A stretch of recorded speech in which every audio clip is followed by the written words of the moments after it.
All parties on Munch versus Bay. Step forward, please.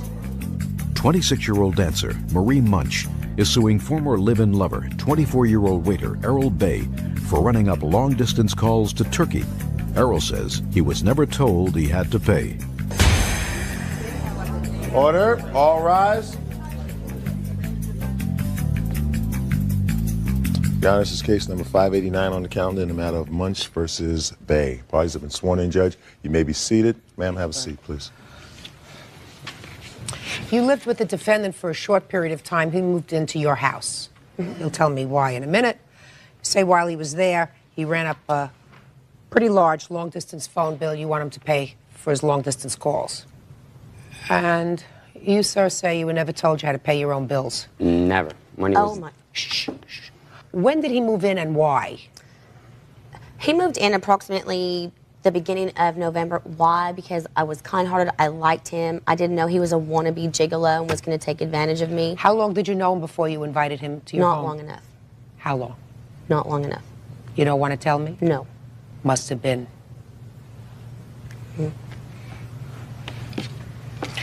And what did you tell him when he moved in?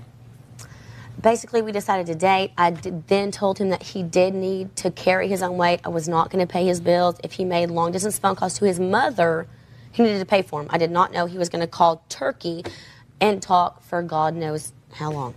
Where did his mother live? Chicago. How long did you live there, sir? From November, about a month. 1 month. 1 month. And where had you lived previously? I was in Chicago.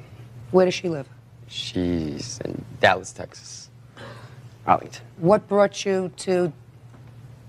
you weren't sure where you were? It was Fort Worth. I just moved to Texas, so I wasn't really sure of the... It's a big state. Very big, very. Where did you meet her? I actually met her at the Baby Dolls in Arlington. It's kind of a, how do I say, strippy kind Gentleman's of... club. Gentleman's club, thank you. Okay. I'm sorry. And you moved in with her because you had no other place to live? No, that is incorrect. Yes, it is. No, wait. Why did you move in with her? She asked me to move in with her. What happened was... Try to look at me. I'm sorry there. What happened was actually, the short period of time that we met each other, she asked me to move in. She knew that I didn't have a dollar on me. She knew... Just a second. Don't tell me what she knew. Okay. So you moved in with her. Right. And she paid the rent. Right. And you didn't have any money. She knew she was... Shut up! Don't tell me what she knew. Please. Don't tell me what she knew. But wait. No. You wait. I ask questions, you answer questions. Your Honor, So you moved... I'm not going to get nowhere, though, with this. We're going to get I'm not going to somewhere. get nowhere with this. She knew, and We're going to get somewhere, Mr. Bay. Okay. Pay attention to my questions. Okay. You moved in with her, and she was going to continue to pay the rent, and you were not going to contribute to the rent. Is that right? That is correct. Good. Say nothing. Done. Finished. Say nothing. Okay. Now, you didn't have any money. Right. According to you. According to both of us. According to you, you didn't. Not according to her. According to you, you didn't have any money. That is correct. Right. So, and I assume that you ate there at her house. I sure did. Okay. And since you didn't have any money, right, she paid for the food. Right. And I assume that when you went into the bathroom, you turned on the light. And... Chop! The answer is yes or no. Yes, it is. And when you turned on the light, she was paying for the utilities because you had no money. Nothing. So I assume because you're a very nice person, you are a nice person, right? Oh. Right? Yeah, very. Very nice person. You didn't want to take advantage. No, not at all. So if you don't take advantage, then you used her phone, if you had to use it at all, for emergencies only. Now can I say...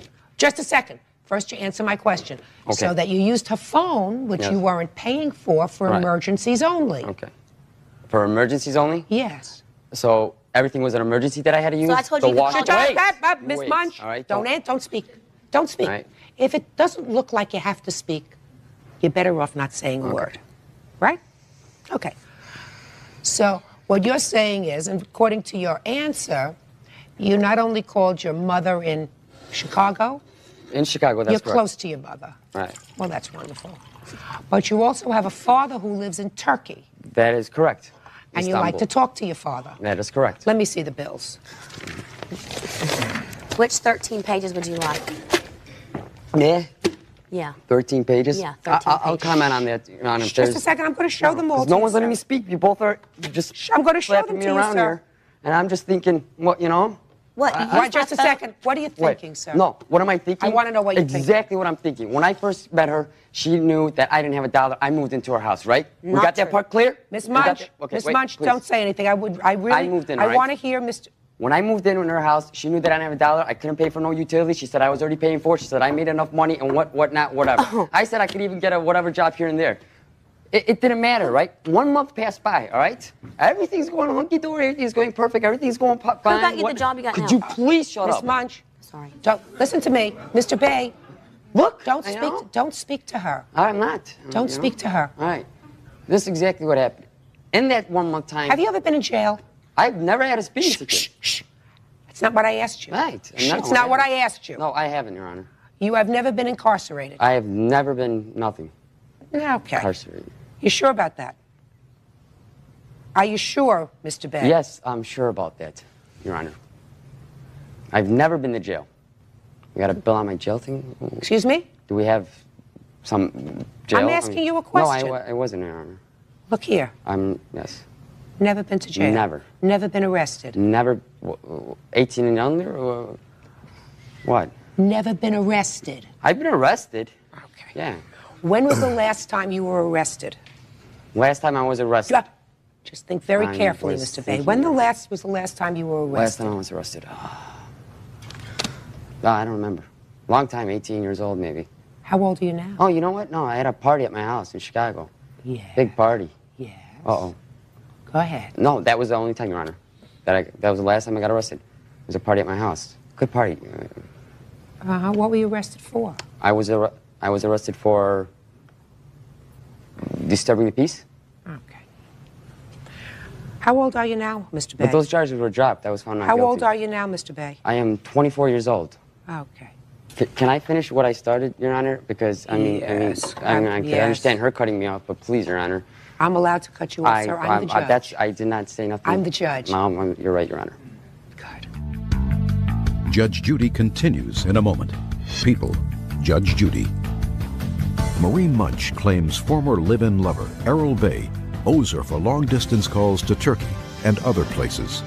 You may continue, sir. Okay, so everything was fine. Everything was great. Money wasn't a problem. Nope, I make this, you make nothing, don't matter, whatnot, whatever. I'm paying the bills. I've had many people stiff me. I really don't care if you whatever, whatnot. Those were words, in general, spoken to me. And you cannot look me in the eyes and say you I never don't want. said Did it. You I tell you not to talk to her? No, but what? Did I tell you not to talk to her? I was just saying. What is the total amount of the bills to Turkey?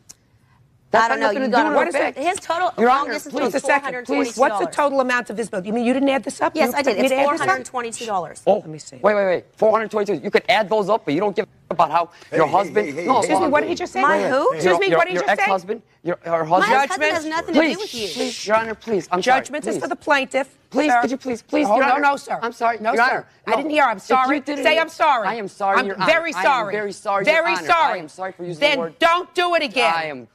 I'm sorry. Okay. Now, as calm adult as I am, and I will add to this, Your Honor. As what? As a calm adult, I will add, okay, that Calm adult. It's hard to understand. I'll be very calm. I'm very sorry. But her husband, her ex-husband, I'm very sorry. What is he? Okay, what has he got to do with it? Please. Your Honor, you know Your what? Honor, This Your Honor, is my please just witness, wait. and she used Will to you drive him please sit down, everywhere. please? I want Your you to Honor, get. please. Your No, Honor, no, Mr. excuse me. Bay. Please. Listen to me carefully. Okay. Your case Okay. is like a small boil on a large elephant. I have a lot more serious business Okay. to take care of today, so And pay careful very- attention to me. I will tell you I'm not interested in completely. I will tell you, please, Your Honor, if you could just I'm give me not- 2 seconds. 2 seconds, Your Honor, I will explain who she is, what she does, and why I'm here today for no called who? reason. Who called who? Yeah, did I use Just my a phone or second. did you use Just my a phone? second. Your Honor, Just- could I please finish what I got to say? I haven't No. even got. I'm still over there even meeting her. I'm on the meeting I don't part. understand. Did I this tell you man. how she kicked me I out? think that he's been doing something to his brain that he doesn't understand. To my- I want you to understand, sir. I'm only interested in the telephone bill. Is it your position, sir, that because you were never told you had to pay for your own long-distance calls, Right. that you are not responsible for them? I was never responsible is for it, them, Just a Your Honor. second. Never Is it- responsible. She talked to my just mother. listen to me. She talked to my mother. Listen to me. She knew the 10-10-3. Judgment for the plaintiff in the amount of $455. Please. That's all. Please, Your Honor. Get him out of Your here. Honor, come on. Thank you. This is, you know, this, dude. Man, look. That. I'm just glad that he got his 15 minutes of fame, and I hope that he's happy. No job. No job, no money, no nothing. I took him wherever he needed to go. I think he's a wannabe gigolo, and I hope the whole world knows, do not let him use your phone. And now the next case. All parties on Callan versus Hill. Step forward, please. 20-year-old Melody Callan claims she gave former friend Chanda Hill a calling card that she abused. Chanda says this is really about Melody cheating with her boyfriend. Miss Callan, you and the defendant sort of shared a boyfriend. That's correct, Your Honor. This one. Unfortunately, yes. And for some strange reason, which you're going to tell me, you gave the defendant, who is this gentleman's current girlfriend, That's correct. your calling card, Yes, ma'am. telephone credit card. You claim that she abused it and owes you $54 and some cents. That's correct. So first, why don't you tell me why you gave her the credit card? I gave her the credit card because I was pregnant at the time and I was under severe emotional distress. I wasn't sure what was going on. My ex-boyfriend was lying to me, and so was Shanda. They were both telling me the truth. Lying about what? He was lying that they were seeing each other. She was saying that they were seeing each other. He said he was being honest to me. And He said that they weren't seeing each he other? said they weren't, and he couldn't believe Why that I not? had even asked him that. He was very upset with me. for How asking. long were you together with him? In June, starting June of last year, For how long? until October. And how long has he been your boyfriend? It'll be 3 years September. And he's also still married at the time. That has nothing to do with this.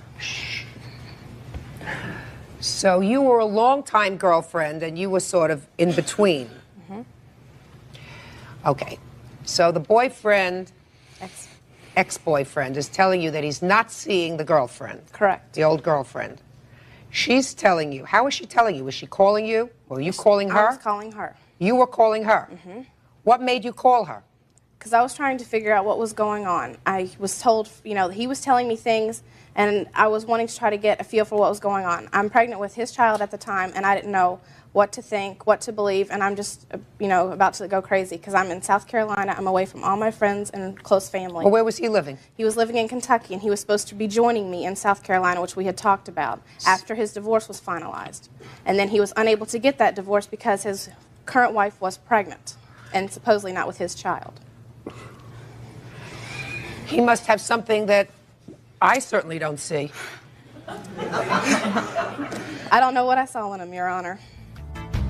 Judge Judy continues in a moment. I don't know whether she loves him or is just desperate. I think it's obsession. Maybe. Obsession. don't My know. God. Obsessive compulsive You get disorder. obsessed over Paul Newman. Closed captioning, sponsored in part by Real Cases, Real People, Judge Judy. Melody Callan wants former friend Chanda Hill to pay her for abusing her calling card. All right, Miss Callan. So you started to call the defendant. Correct. But there came a time that you gave her your calling card number. Why? Yes, ma'am. I gave her my calling card number because I was calling her. I was trying to, put together the pieces and figure out what was actually going on to see, what I was going to, do if I had this child. And also to try to get a feeling for if he was actually being, Faithful. true to me. Yes. Anyways, I gave her my calling card and I asked her to use it to call me and only me, and when I had called her and stuff, to call me back. And in turn, she's called numerous other people, which I've called some of these people, and they even told me that they knew she was using a card, and she told them that she was talking for free. Well, let me see the bill. I've highlighted in pink the calls that she has made to other people, and the ones that are in yellow are the ones that she made to other people. The one in pink are to me, and the ones in white are ones that I made. Just a minute. The ones in pink Are the ones ones she made to other To people. me. The ones in pink are the ones she made to me. And the ones in yellow yellow. are the ones that she made to other people. Ah, okay. All right. Miss Hill, there came a time that you gave her that she gave you her credit card. Yep, right here's the letter. Okay. Let me see the letter. It does not say to just call Melody. It does not say that I would have to pay for any phone calls.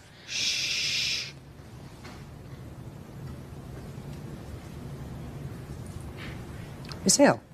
Mm-hmm. You read, right? Yes, ma'am. If you ever need to contact me, call me at, and her phone number. You may use my calling card, just don't give it out. Yeah. If you ever need to talk to me, here, use my calling card and call me. That's exactly what it says. So what'd you call other people for on her calling card? Because I didn't have no long distance at the time. And me and her also had a conversation where she knew I was making these phone calls. Let me ask you this question, Miss Hill.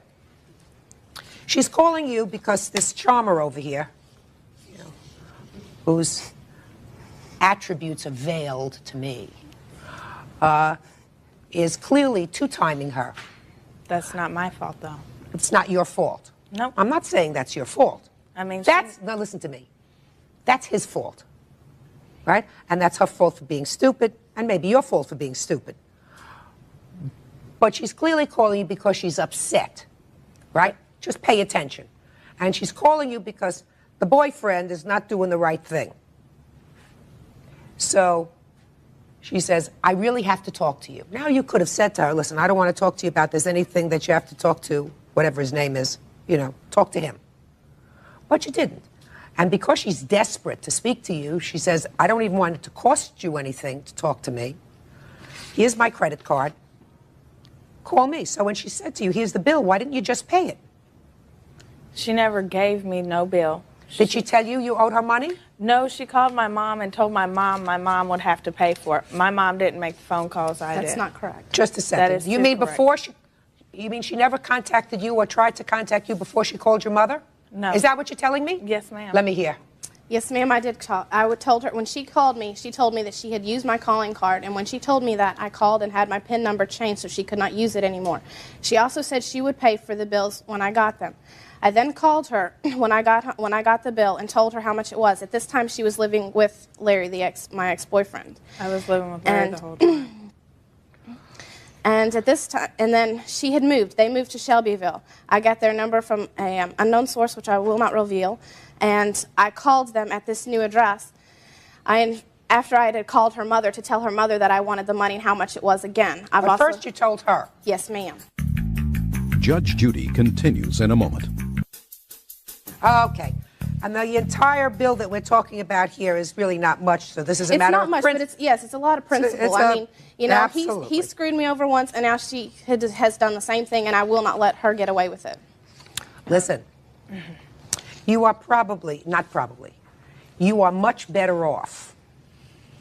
Your whole life is much better off without him. Right? I agree. Okay. And I understand you miscarried this baby. Yes, ma'am. Okay.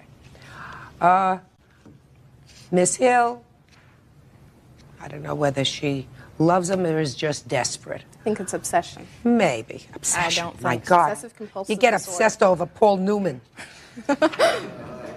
Miss Hill, you owe her $54.20. Pay her. That's all. Parties are excused. You may step out. Judge Judy continues in a moment. And on the next Judge Judy. Now, this is case number 216 on the calendar in the matter of England versus Godfrey.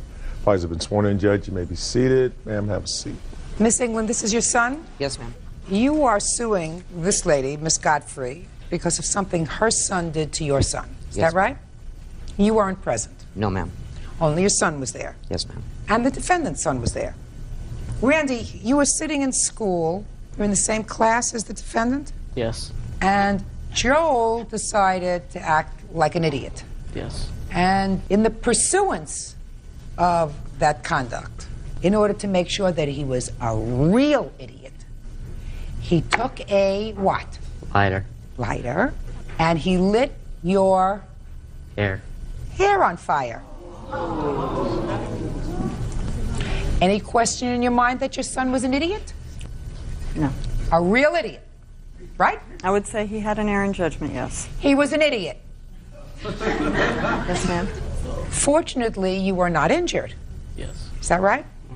Now, where did he light it? Show me. He lit it right up here. Just about, it was about 2-inch flame. And what'd you do, pat it out? Yeah. No, With your hand? My friend Ricky patted it out. Did you feel anything? No. Not at all. No. Did the flame hit your scalp or just got your hair? Just touched my hair. Turn around, let me see. And, oh, great. And it's all grown in now? Mm-hmm. How long did it take for your hair to grow back? About 2 months. Mm-hmm. Now, what happened to you, Joel, as a result of this incident? I was expelled and I had to do community service. Are you back in school now? Yes, When did you get back into school? the beginning of this year. Were you homeschooled the rest of the year? Yes. Okay. Now, what did you say to him when you realized what he did? I didn't say anything Why not? because he ran out of the classroom before I got to say anything. Were you a friend of his? I was. Have you ever said anything to him? Mm-mm.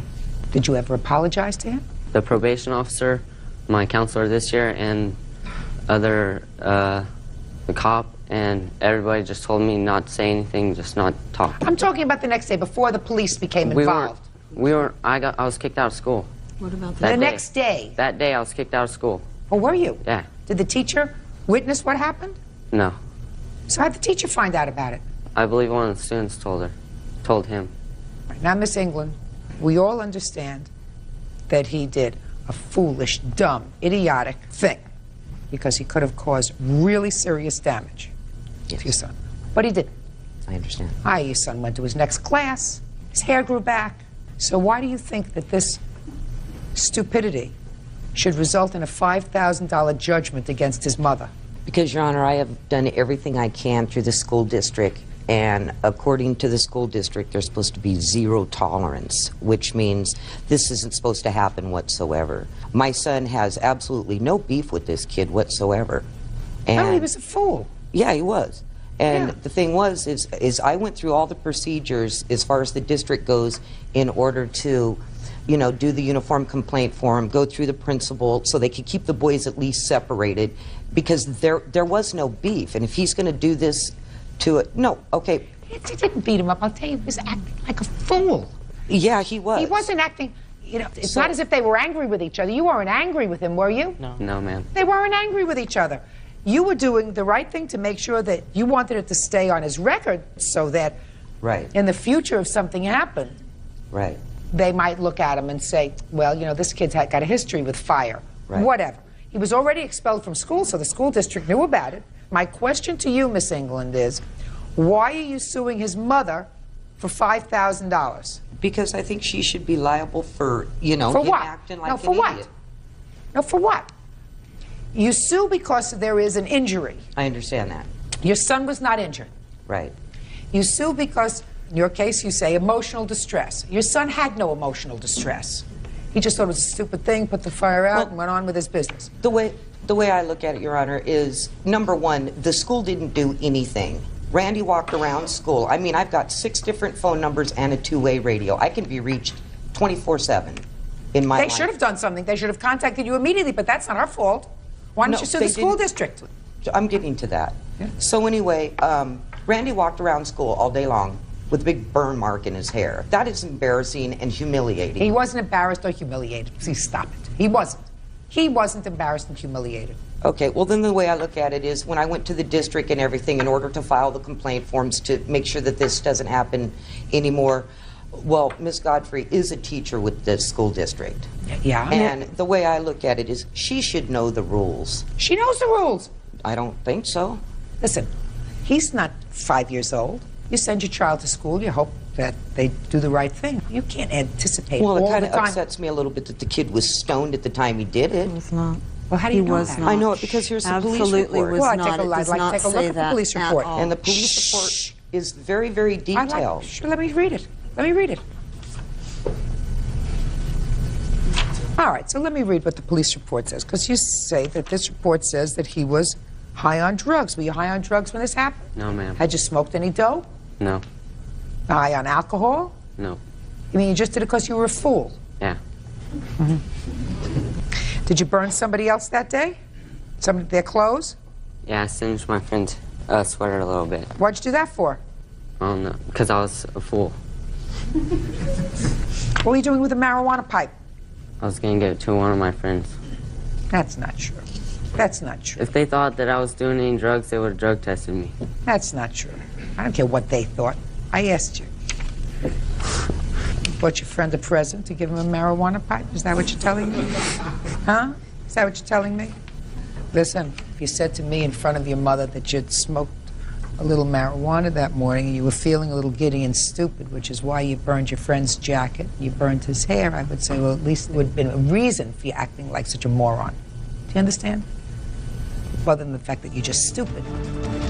Judge Judy continues in a moment. 14-year-old Randy England says former classmate 14-year-old Joel Godfrey lit his hair on fire. Unfortunately, Miss England, not every act should result in a lawsuit. Whether this young man continues to involve himself in pranks, which one day are going to escalate into something more serious, that's ultimately his responsibility, and at this time will be his mother's burden, because she is now on public notice. And that's what I needed. That her son, either while under the influence of drugs, which is a substantial possibility, or while under the influence of just being an idiot, which also puts her on notice that he has this propensity, will be responsible if he hurts somebody else. You do understand that.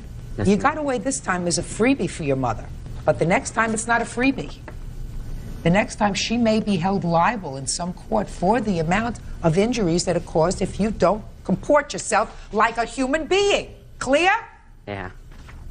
Boy, I don't carry much hope, but she's on notice. Yes, ma'am. And that's what I needed. You got it. Thank you, ma'am. Parties are excused. You may step out. I was really embarrassed Hopefully Randy will forgive me. because I had to walk around school with a big patch on the back of my head. I mean, I never meant to hurt him or anything. I know it was a joke. Sorry. And now the next case. All parties in the matter of Combs versus Hood. Step forward, please. Angela Combs is suing her ex-boyfriend, construction worker Marvin Hood, for the return of her belongings. Marvin is countersuing for an unpaid loan for bail. Marvin has a separate lawsuit against Angela's ex-husband, loader operator Warren Combs, for damages resulting from a false arrest. Miss Combs, the defendant is your former boyfriend. Yes, ma'am. According to you, you were living with him on and off for a couple of years, and you were divorced from your husband. Yes. In any event, there came a time, according to you, that he had you thrown out of his house and kept some of your stuff and then disposed of it. Yes. Loaded it on a truck and threw it in the dumpster. You want the value of that property. Yes, ma'am. The defendant says that he kept your stuff where you stored it most of the time on his front lawn for about 6 months, and you let it sort of hang around your house for another few months and then just got disgusted, loaded it up on a truck and disposed of it. Is that right? Well, not exactly. I was ordered by the county commissioner's office. They sent me a letter saying that I had to clean it up because it was just debris in the yard. Okay. And then you are counterclaiming for some bail that you posted for the plaintiff well over a year ago when the two of you were arrested in an incident involving the ex-husband. Right. So that's what this case is about. Okay. When did he put you out of the house? I left the day after Christmas, December 26th of last year. Had you had a fight? We had been arguing for 3 days because I didn't want to stay there. He was harboring a runaway 17-year-old girl. I told him I didn't approve of it. I have 2 children of my own that would come visit me, and I didn't want to be in any trouble because of that. Christmas Day, I went to visit my mother. I explained to her what was going on, and she told me the best thing for me to do would be to leave. So the day after Christmas, he called her, she came and got me, and I left. Now, when you left, you had some property there. Yes. What property do you claim he still has of yours? I have a list here of everything that was in the house that belonged to me. Let me see it.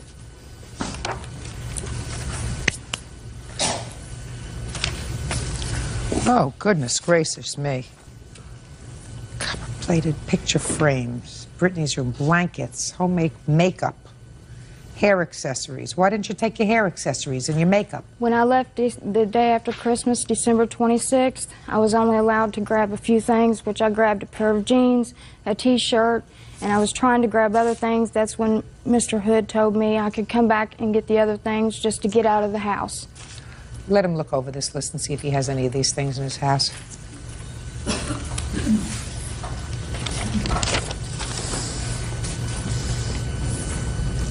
I've got 2 items that I know for a fact that I have, Your Honor. A microwave oven and a television. Okay. Are those her items? Yes, they are. Okay. Where are the rest of these things?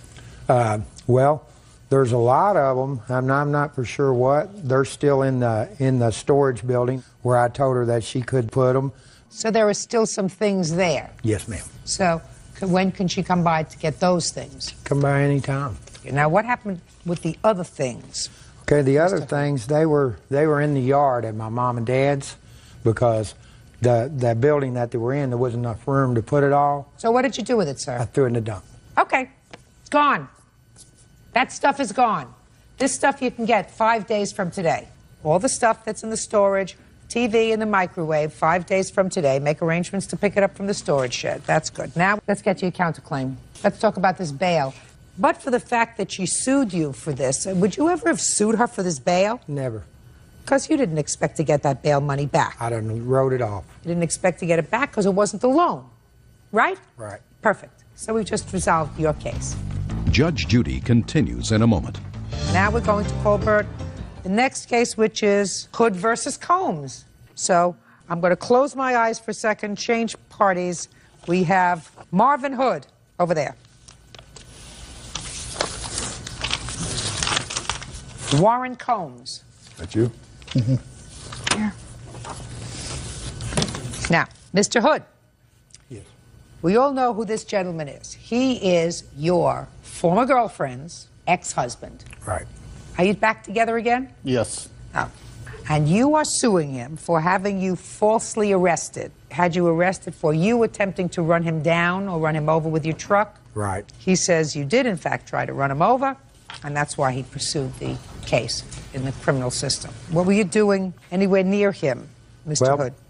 Angela had borrowed his truck, and she borrowed it.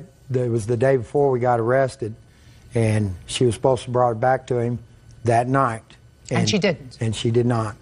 The next day, I had a funeral to go to. She didn't have no way to go up there and just drop it off because she didn't have no ride. So after I'd left the funeral, me and her, I followed her up to where he works to drop the truck off. She got out of the truck, got back, started to get, well, she got in my truck. He pulled in with another guy I was driving. He got out and he took a rock and threw it through my windows of my truck. And I went to take off, and he reached in and grabbed the steering wheel and held onto the steering wheel. And I kind of spun around. He finally let go, and I left. He had hit me on the hand with a rock, cut my finger, glass went everywhere, cut Angie. We were just leaving the rock quarry where he worked at, and police pulled us over and arrested me for criminal recklessness. And what did they arrest her for? They arrested her for stealing his truck. He had made another false allegation that she had stole the truck and even put me on the arrest report as a suspect. Well, a friend of mine went with her the day before to get the truck so she could drive my truck back. My daughter was with them when they went up there to get it. So the truck wasn't stolen. In fact, it was borrowed. You want to tell me your version of these events, sir? Well, they came to work the day before that and took my truck before I got off work. I got off work at 4:30. Who did? I know she was out there in his truck.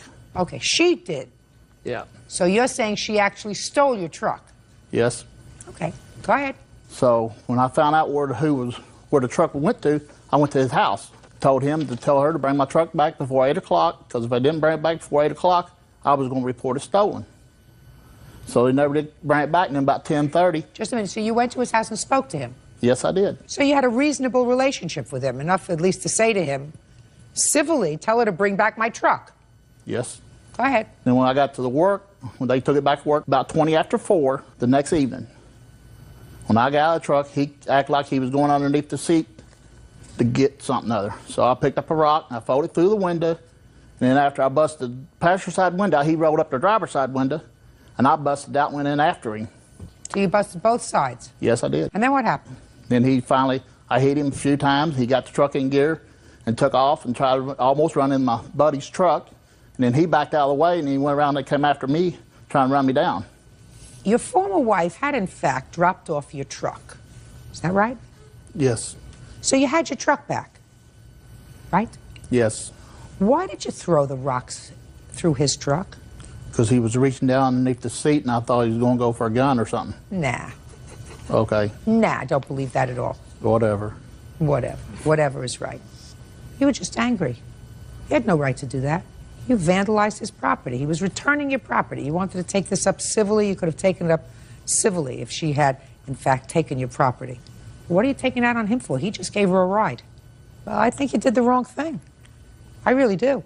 I think Mr. Hood has a right to be angry.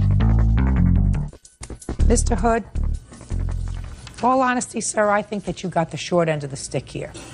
I do. I think that you got in between these two people who are now back together again. And you got stuck with a whole bunch of aggravation, including cleaning up your mother's yard, storing her stuff, having to pay a lawyer $1,000, fixing your car windows, all because these two people don't know whether they want to be together or apart or whose property it is or anything else. So I believe that you got the short end of the stick and probably just said to your lawyer, forget it. I'll agree to not going near him for a year and the case will be over, right? Exactly. He's going to pay for that because I think that he was wrong. I think that he was wrong to pursue this case. I think that he was wrong to knock the windows out of your car, and I'm issuing you a judgment for $1,140. That's all. Parties are excused. You may step out. Now, this is case number 40 on the calendar in the matter of Bryant versus Lane. Parties have been sworn in, Judge. You may be seated. Gentlemen, have seats, please.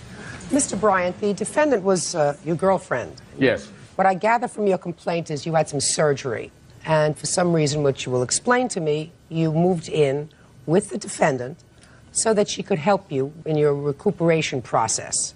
And she did. She helped nurse you and take care of you. Then, after a period of time, there was falling out.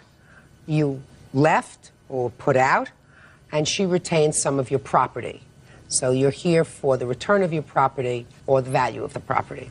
The defendant says she does have some odds and ends of yours, including some jewelry. No jewelry? Yes. Yeah, jewelry according to you. And she's keeping those things. She said the jewelry was gift. And as far as the property is concerned, you actually owe her money for rent and the nursing care that she gave you while she was taking care of you, and she is counterclaiming. Is that what this case is about? Yes. Okay. How long have you known her? 20-some years. Have you been together as boyfriend and girlfriend all that time, or just friends? Friends. When was your surgery, sir? November 19th of 2001. And you were not living together at that time? No. How long were you in the hospital? The first time for, I believe, 4 to 5 days, and then I was let out on a Friday, went back on the following Monday to have a skin graft done, was there overnight. What kind of surgery was it? I had 4 compound fractures to my left arm, so they put my bones back together. How did the accident happen? I got a coat sleeve hung up in a fan shaft, a big industrial fan shaft at the Oklahoma City plant. So it was a work-related injury? Yes. Now, how did it come about that you moved into Miss Lane's home? When I was released on Friday morning, I had gone back I have a travel trailer that I live in while I'm on the road. So I went back to my travel trailer. Miss Lane went back to Tulsa. So that Went day, back to Tulsa? Yes. Had she come up to be with you? Yes, while I was in the hospital. Okay, you called her and told her you had the accident. I did not call her, but I requested someone to call her to let her know that something happened, yes. And she immediately came to your side. Yes. Go ahead. So anyway, I was released on the Friday, and she returned to Tulsa, and I stayed there, then spoke with my sister-in-law, who's a RN, and she thought that I might need some attention because my arm, I couldn't get around very well. So suggested that I come back to Tulsa and let her and maybe someone else watch after me. So that's when I went to my brother's house. And then got to brother's house and left there. I think it was the next day, Saturday, and then went over to visit Teresa, and then she returned back to Oklahoma City with me on Monday for my skin graft, which was an overnight ordeal. And then? And then after the skin graft, I could have stayed in Oklahoma City, but instead I hooked up my trailer to move it back to Tulsa. And at that time, Miss Lane suggested that I just stay with her for a little care. Instead of staying by myself in the travel trailer, I could stay at her house. And that's what you decided to do? Yes. So you moved your things into her house? Yes. You didn't move furniture in there? No, it was odds and ends, ammunition reloader, rod and reels, bedding. You thought you were going to go fishing with a bad arm? No, but it was stuff that I valued. I brought them out of New York, and they were some nice rod and reels, just stuff to put in the garage in the shed of her home, so it wouldn't be in my trailer. And did she help you when you were there? At times, yes. She was quite an assistance, yes. When did you move in? Well, it would have been like November the 26th, 27th, somewhere in there. And how long did you stay? Till January the 25th. What happened on January 25th? I had gone to my brother's house, which is about 20 miles north of there, and got to talking, and then found out an alternative place to live, so I decided to do that, to move out. Okay. So why didn't you take your stuff? I went back to like 2 days later to get it, and she refused to let me have it. Well, when you went to your brother's house, were you on good terms with Miss Lane? Yes. And you just stayed away for 2 days? Yes. Did you call her during that 2-day period? We spoke on the phone, yes. How often? Maybe twice. Well, what did you tell her? Just that I was tired of being there, that it wasn't going to work out, so I decided it's time for me to get out. And when you came back for your things, what happened? We were back in the hall, back in the bathroom area. I was loading up my personal goods out of the bathroom, and then she said something to the extent of, what do you want me to do, pull my gun out and kill myself? And I said, well, there's no reason to start talking about weapons. So I said, it's time for me to get out of here. And when I went to walk back to the living room down the hallway, she started throwing shampoo bottles and yelling and threatening and things like that. So you left? You're right. You have a list of the things that you left? Yes, ma'am, I do. I'd like to take a look at it.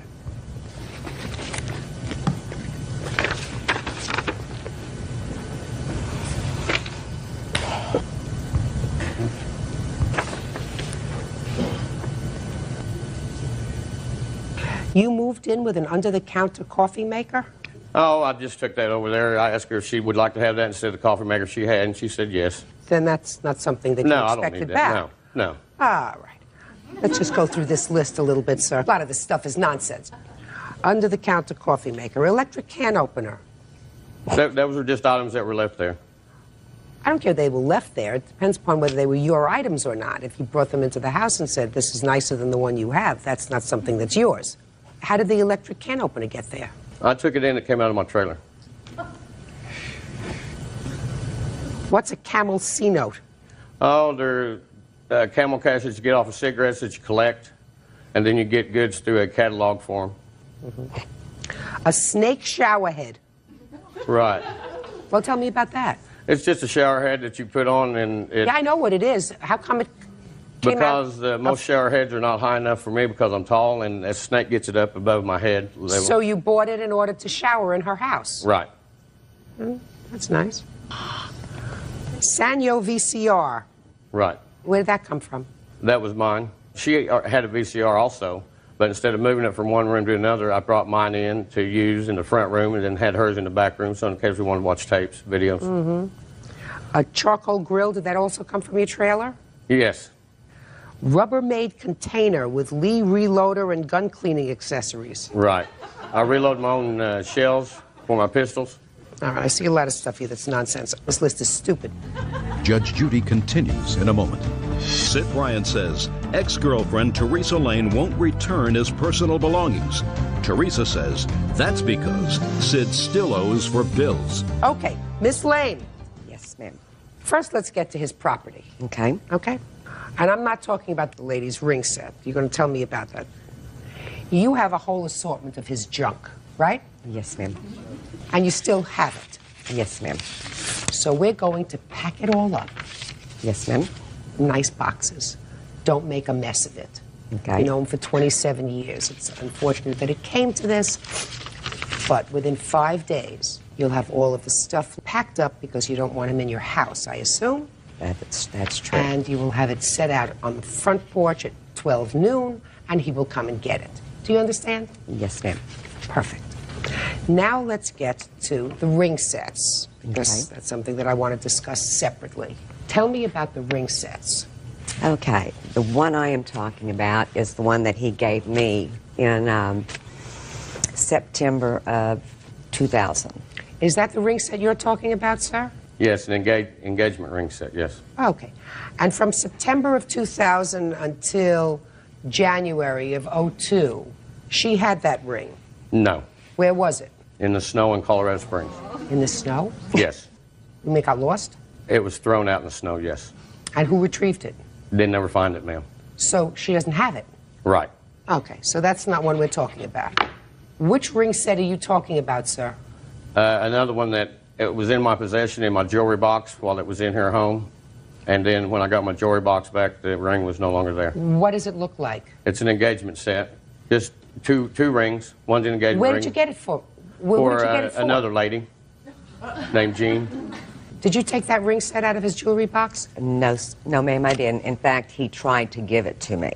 And I said I did not want another woman's ring, that if I had any ring, it would be the one that he had given me in the beginning. So you have no idea what this ring set is? No, I told him he could pawn it, do whatever he wanted to with it, but I did not want something that was someone else's. And you didn't take it? No. Was there other jewelry in the jewelry box that he did take? He pulled this out of his pocket. But you gave him back a jewelry box? It was a metal box. Okay. And was there jewelry in it? No, it was not. Did you have other jewelry in that box? Yes, ma'am. And she gave that box back to you? Yes. Okay. So I can't deal with something that's not there. Okay. Now I want you to tell me about your counterclaim. Okay. As he said, I was called on November 19th from IMSA saying that he had an accident and that he had a broken arm. And they would call me back and let me know which hospital they were taking him to. At that time, I thought it was just a minor break. Okay, so you got there, you realized it was serious, and at some point he moved in with you. Right. Okay. Okay. Anyway, as far as moving in with me, the Thursday of Thanksgiving, when I left the hospital, he had started yelling at me and being real rude. And the nurses suggested that I go on home and take a break, and maybe he would settle down, and that he could call me when he wanted to. And I just told him, when you get ready to apologize or treat me better, then you can call me. Saturday evening, he shows up at my door, and he had been drinking, and he was hurting. And he said, I need to apologize. He told me that he could have died in the accident, and that he felt like he was giving another chance, or I said that, and he said, no, it's like 3 or 4 chances. And he said, I really want to make it right this time. I said, well, what do you mean? He said, well, I want us to try to work it out again. And I said, well, financially, I can't afford for you to move in right now, and I wasn't real sure I wanted him to. But he asked me to take care of him. I did not offer to take care of him. He asked you to take care of him? Right. Okay. Okay, so I agreed. And so I was taking him back and forth to his operations, his appointments, which is a round trip of 240 miles. He brought his dog, and it stayed at my house too. And during this time, when we went back for the skin graft, me and my son both went, we helped get his RV ready to bring home. Then we moved it to Collinsville out in the country for his son to live in. At that time, we brought all of his dirty laundry over and things that he needed. A couple of weeks later, his truck was repossessed. So at that time, I was the only one around, so I had to help him unload all of his tools and everything out of the truck. You really helped him out? Yes, I did. So what are you suing him for? Because he's that way. He's been married. No, what are you suing him for? For taking care of him, which we also talked with his attorney about. I want to know what discussion you had with him about paying to take care of him. He even asked the attorney, how can I compensate her because she is doing all this for me? And the attorney said? That he would have to do the compensation on the health care, but as far as the gas and things like that, mileage, that he could put it on his expenses and that workman's comp would reimburse him. So? And I never did see any of it. That's not why you did it. That's not why you did it. You didn't have an agreement with him. Excuse me? You didn't have an agreement, a contract. Exactly. You took him in because you cared about him. You thought that maybe he was going to change, things would be different. You took care of him, not for the purposes of compensation. Can my son speak? No, you speak. He was a witness to him saying that he would pay me. Really? Did you tell her you would pay her? No, ma'am. No. Miss Lane, how did you expect him to repay you if his truck was repossessed? He had no money. Because he was starting to get a workman's comp check. When? In December? January? I believe mid-December. Fine. How much did he give you? Attorney. How much did he give you from the December checks? He didn't give me anything in December. It was beginning in January. What did he give you? He gave me $173 on 115. On 122, $73 was left in my account. And on 1/8, he gave me cash of $150. Okay. He also They'll pay his made long-distance phone calls on my phone. Miss Lane, the problem is you did not have an arrangement with him where he would give you a set amount of money per month, per week, for expenses or anything else. You were planning that he was going to be there permanently. Of course, that's what you said. He said, I'm going to change and I want this relationship to work. We've known each other a long time. Things are going to be better. And things didn't get better. But that's not a contract. And I understand that you're angry that you devoted 3 months to him, but you're probably better off cutting it off now and saying there's not going to be a chance for, right? Cut your losses. You didn't have serious out-of-pocket expenses other than what was covered in those checks. I'm talking about just for gas. Your time, the time doing his laundry and cleaning up after him and moving him and all that other kind of stuff, that comes under the heading of wishful thinking. That doesn't come under the heading of contract. So you don't get compensated any more than you've been compensated. You want to tell me what happened, however, because I'm just a little curious. He left your house on January 25th. Yes, ma'am. Did he tell you where he was going? He said he was going to Collinsville and that he'd be back after that. You expected him back the same day? Yes. And did you hear from him? No. For how many days? Finally, I called to see if he was coming home because I thought, that he should. Who did you call? I called his brother's house. Well, first I called his cell phone. And you got no response? It was on voicemail. And then you called his brother's house? Yes. Was he at his brother's house? Yes. And he said what? He said that him and his brother had just worked things out, and they were getting along, and they were back to being a family, and that they were getting ready to eat dinner. He invited me over, and I had just taken my son to the skating rink, so I said no, because I have to pick him up. And he said he'd be home later. And he never showed. I called at about 12 to make sure that he was okay, because I knew he had been drinking. And his sister-in-law said that he was asleep on the couch. So the following morning, I called and asked if he was coming back or whatever. He said, well, I'm having coffee. I'll be home after that. 1 o'clock rolled around, and I called back. He said, well, I'm watching a movie. I'll be home later. And then after that, his voicemail was on. So I finally called his voicemail and said, if you have no more respect than that for me, and not to tell me the truth, then you need to get your things and you need to move out. Okay, I got it. Ms. Lane, put a period, move on. I'd be glad Give to. him his stuff back. A lot of this stuff is nonsense. She's not going to give you back a can opener or take apart a shower head. You understand that? There are certain things you want. You have his gun accessories and all that kind of stuff. But I have a tape that said I could keep those things too. Listen to me. You don't want any trouble with him, do you? I've already had enough. Good. Give him back his junk. You have no use for it, right? Pick better next time. Oh, I will. He's been married 7 times, so I don't need anybody like that. Pick better next time. And engaged almost a few times, too, right? Oh, well, he went right back to that second day. He would move back in with the girl that he sued. Say toodaloo. I'd be more than happy to. Perfect. That's all. Parties are excused. You may step out. This is case number 122 on the calendar in the matter of Thomas versus Walden. Parties have been sworn in. Judge, you may be seated. Mr. Thomas, the defendant is your sister. Is that correct? That's correct. And it is your claim that while you were in the hospital, your sister stole the property from your home. And later, when you were in a nursing home and you had given her some power over your checking account, she stole money out of your checking account. Is that right? Correct. Your sister says that all the money that she used was used for your stay in the nursing home, and then she's going to tell me why she took the property out of your apartment. When did you take ill, sir? The second week in August is when it all started. Tell me what happened to you. I was coming out of the elevator and it didn't stop level with the floor, and I tripped and fell coming out of the elevator. The next thing I remember was 3 or 4 days later when I woke up in the hospital. Now, what happened when you went to the nursing home, sir, with your sister and the money? She said we take out a joint account, and that way the nursing home won't get your money. You can't have nothing in your name. I took $2,100 out of my checking account, a personal checking account. Who paid the nursing home? My sister paid $1,200. She still owes for October and part of November, but I don't think she'll be back. Well, you only gave her $2,100, is that right? What I'm suing for is this, my Checks were going direct deposit to the bank.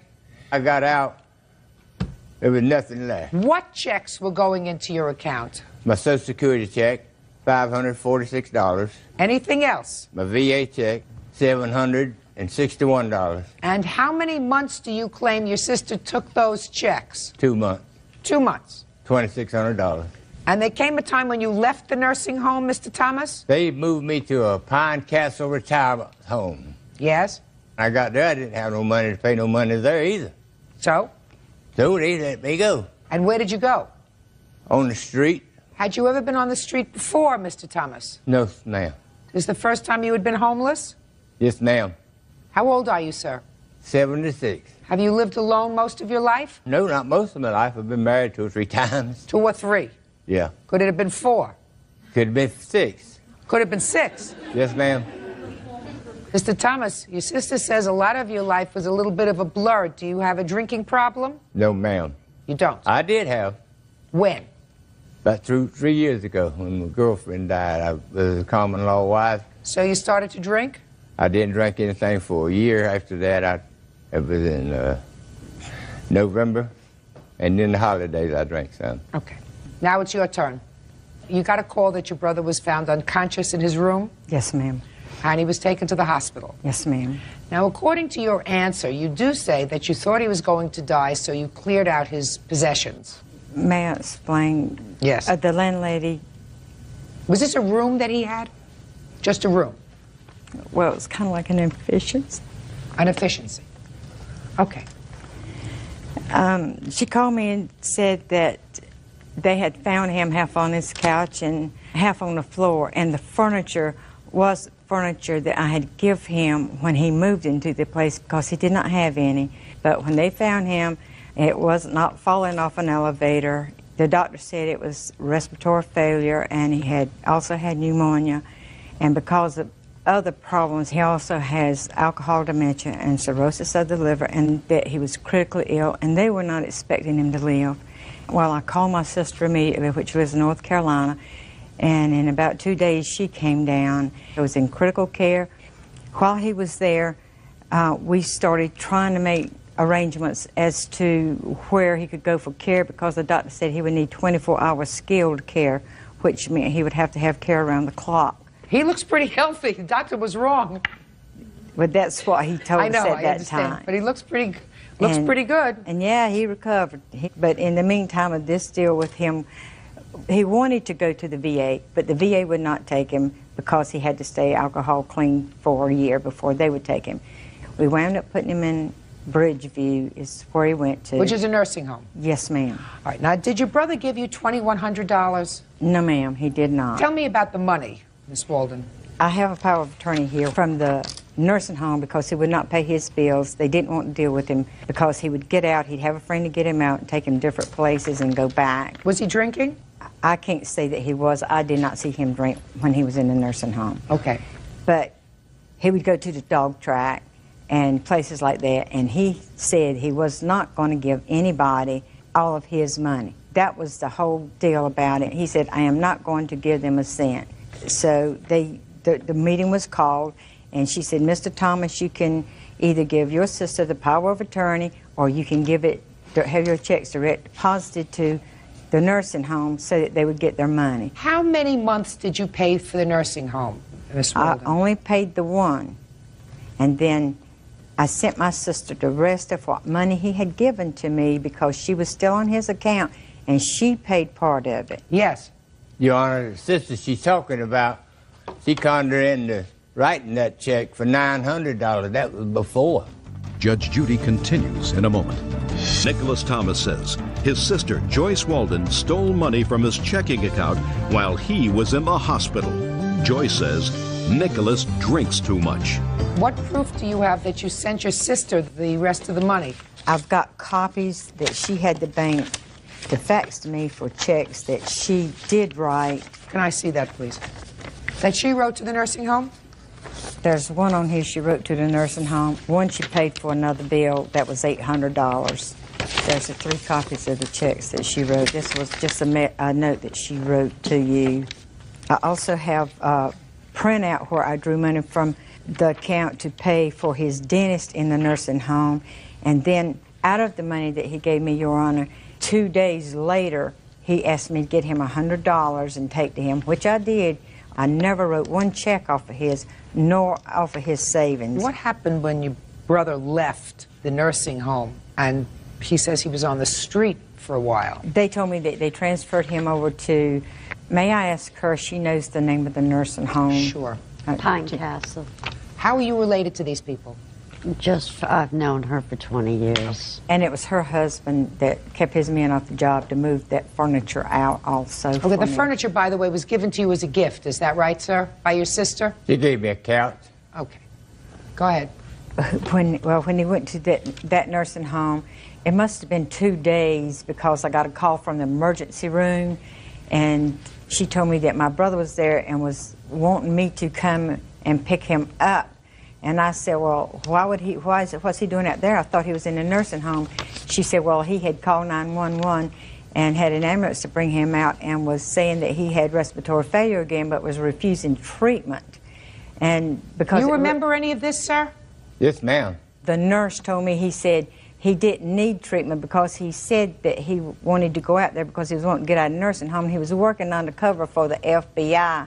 I said, well, if he's working undercover for the FBI, he might better get somebody else to take him, because at this time he'd already took a restraining order out on me, and I couldn't go around him. Why did you take out a restraining order against your sister? After I got out, I took a restraining order. Why?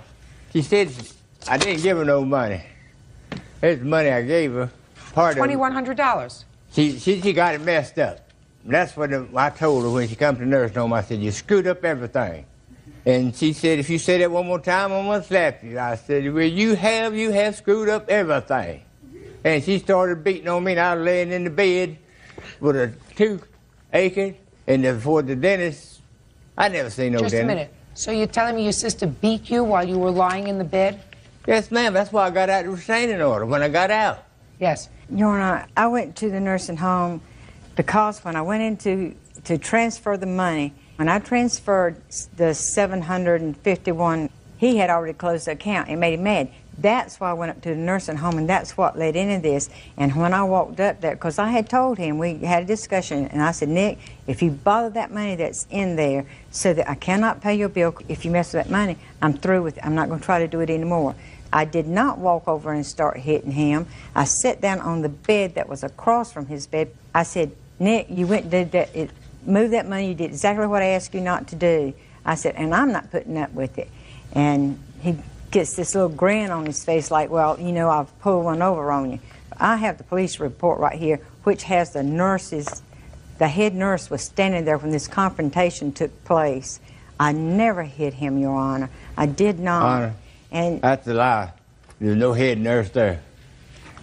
A nurse come in, nurse's aide come back there after she left and gone and stopped my hand from bleeding. What was trying to protect Mr. Thomas, I don't have to read it.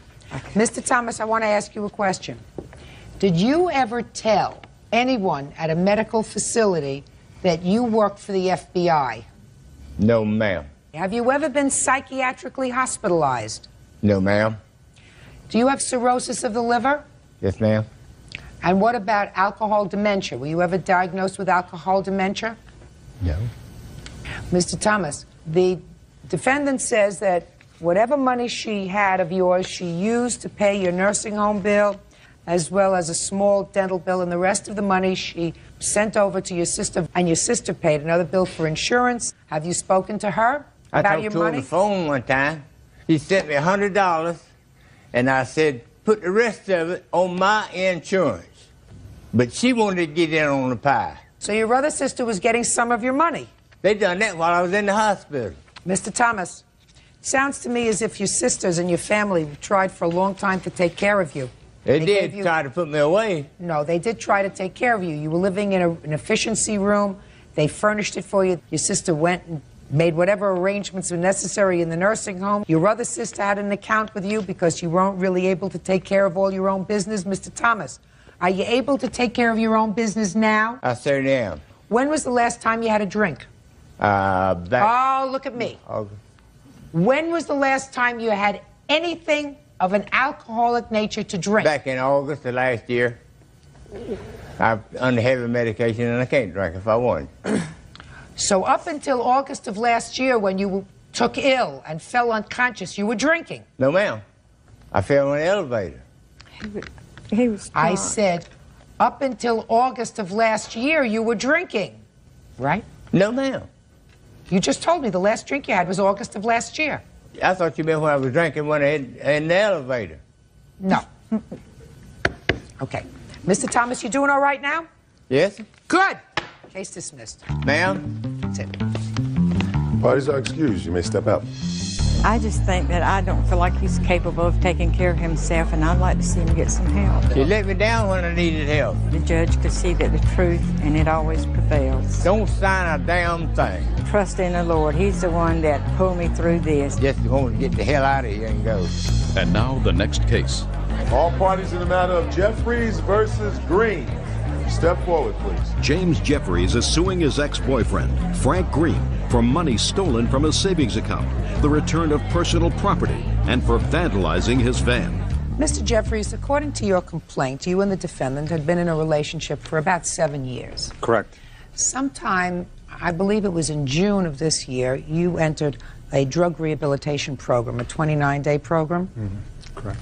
It is your claim, sir, that you came out of that program 29 days later and found that Mr. Green had stolen some of your property, Yes. taken money out of your savings account with your ATM card, Yes. and when you confronted him about this, that he vandalized your car right in front of you. Yes. Mr. Green said he did none of those things. That's right, Your Honor. Now, how would he have gained access to your savings account, sir? I gave him my ATM card at his urging. I had told him that I would pay his June rent if he would get my apartment back into order for me. I had told him I would call the bank and get him the money. He didn't need the ATM card, but he said, oh, yes, he needed the ATM card, and he needed the ATM card. How was the bank going to give him money on your telephone call? I don't know. I was diagnosed with having had suffered many strokes, and I just, wasn't thinking clearly, I guess. What proof do you have that Mr. Green took the money? Mr. Green had the card. Yes. And he cracked my code for my PIN number. Did he ever give you his ATM card? No, Your Honor, he never did. All right, so there is no proof that he actually withdrew that money. Was there anybody else living in your apartment, sir? No. Anybody else have access to your apartment? No. Your Honor, Yes. he had several people living with him both before and after he was in the hospital. That's wrong. Well, I'm not sure because certain things he doesn't quite remember. Let's talk about the stolen items, sir. Yes. What items do you allege that Mr. Green stole from you? Oh, a whole bunch of stuff. A Seiko watch. Where's the list? Where do you allege he stole this property from? From my apartment. Was that while you were in rehab? Yes. Before you went into rehab, were you living there alone? Yes. For how long? Since Mr. Green decided to vacate the premises January 4th of... So between January 4th and June 6th, according to you, were living there alone, Yes. using drugs. No. Between January and June? Of course you were. What did you go into drug rehab for if you weren't using drugs? Alcohol. Drugs, alcohol, whatever it was. You didn't know what you were doing during periods of time from January until June. Okay. Is it Your a fair Honor? statement? Shh. Is it a fair statement that there were other people in and out of your home? There might have been an occasional guest, but no one lived there. I don't care whether anyone lived there, but you had people in and out of your home between January and June. Yes. Go Your ahead, Honor, Mr. Green. He had just had the police there because there was a drug dealer that was in his apartment, and evidently this drug dealer had taken a bunch of money he had. Okay. Mr. Jeffries, are you certain that you saw Mr. Green vandalize your car? Yes, I saw him do it. Well, tell me what you saw, sir. I had just pulled into my back parking lot. I went outside and I noticed, first of all, that my passenger side mirror was broken. I'd seen him go up to the van. Didn't know what he was doing. Just, broke the mirror. And then I watched him to see how much further he was going to go. I didn't know what he was using, but he keyed the van all the way around. Wrote his name and everything. You have a police report? Yes. Can I see it, please? Sure.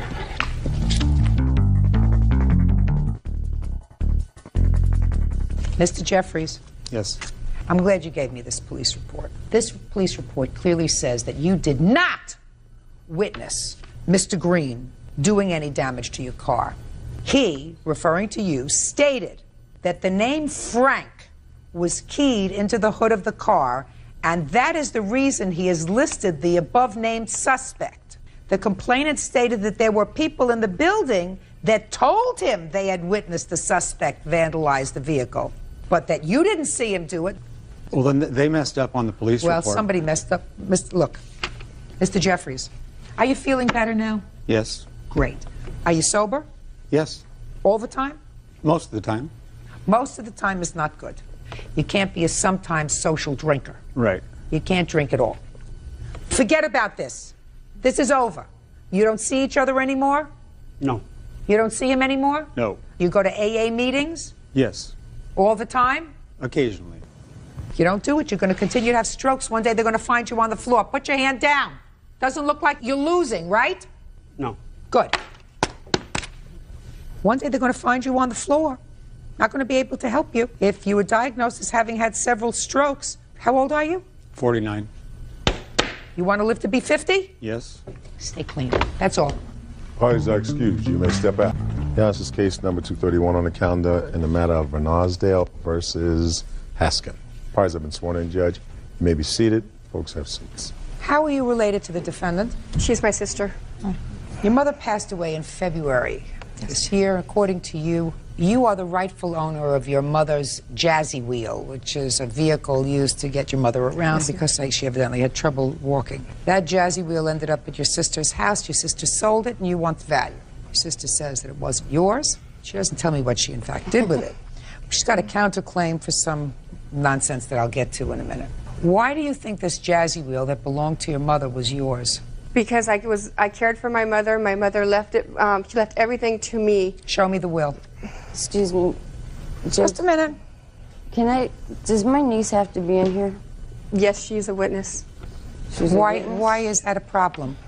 Because that's my niece, and she's always talking bad about me to her. She told me that I could never see the kids again. How old are you? 13. You want to be here? Yes. Or would you like to be outside? I'd like to be here. Okay, stay. Okay.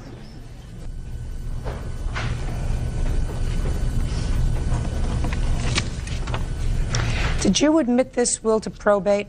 No. I certainly wouldn't admit this will to probate. You wrote this out, is that right? No, my sister-in-law did. Sister-in-law? Mm-hmm. Certainly your mother didn't write it out. No, she was there. No, my mom, she was in very poor health. Uh-huh. She couldn't write anything. Look, I wouldn't admit this in evidence. It's ridiculous. Okay. In between the two pages that you handed me is a blank piece of paper. What we call the attestation page, which is where your mother allegedly signed it and was witnessed. There's no nexus to this piece of paper. Do you understand that? Which means your mother didn't know what in the world she was signing when she signed this thing. Exactly. I mean, she could have signed something that gave somebody a, power of attorney, as far as she's concerned. So this is nonsense. Okay. So there is nothing that indicates that the Jazzy Wheel belonged to you. By the way, did you take your mother's furniture? Yes. Did you take your mother's jewelry? Yes. Did you take your mother's clothes? Yes. Did you take your mother's pictures? Yes. I cared for, I'm not really suing for the Jazzy Wheel. It's just the principle of the matter that Lucinda was never around for my mother. She, and then when my mom died, all of a sudden she came into the picture and just made everybody, very unhappy, unpleasant. She did a lot of terrible things to us. She has a very bad drug habit, and see, I wasn't going to sue her at all. Prior to this, on June 28th, she was messed up and she smashed my car. And she begged me not to call the police and not to call, make a police report because she would lose her license, she would lose her job, and she would go to jail. So she smashed up your car? She smashed up my car. And then when I contacted her, to go over and get my things, I asked, I said, why were your things at her house? Because I stayed with her while, after my mom died, I lost my home, and so I stayed with her for 26 days. What do you mean you lost your home? How come you lost your home when your mom died? Because I could no longer, the burden of all the finances and everything, I couldn't pay, you know, it was either bury my mom or pay my rent, and I buried my mom. Baloney. Wait just a second. That's baloney. Yeah. Shh. I haven't gotten to you yet. Just try to calm yourself. Don't make a bad situation worse. You didn't lose your house because you buried There was your mother. other reasons. All right, so then let's, you know, what do you think, I'm stupid? I'm not stupid. You didn't lose your house because you buried your mother, if you buried your mother at all.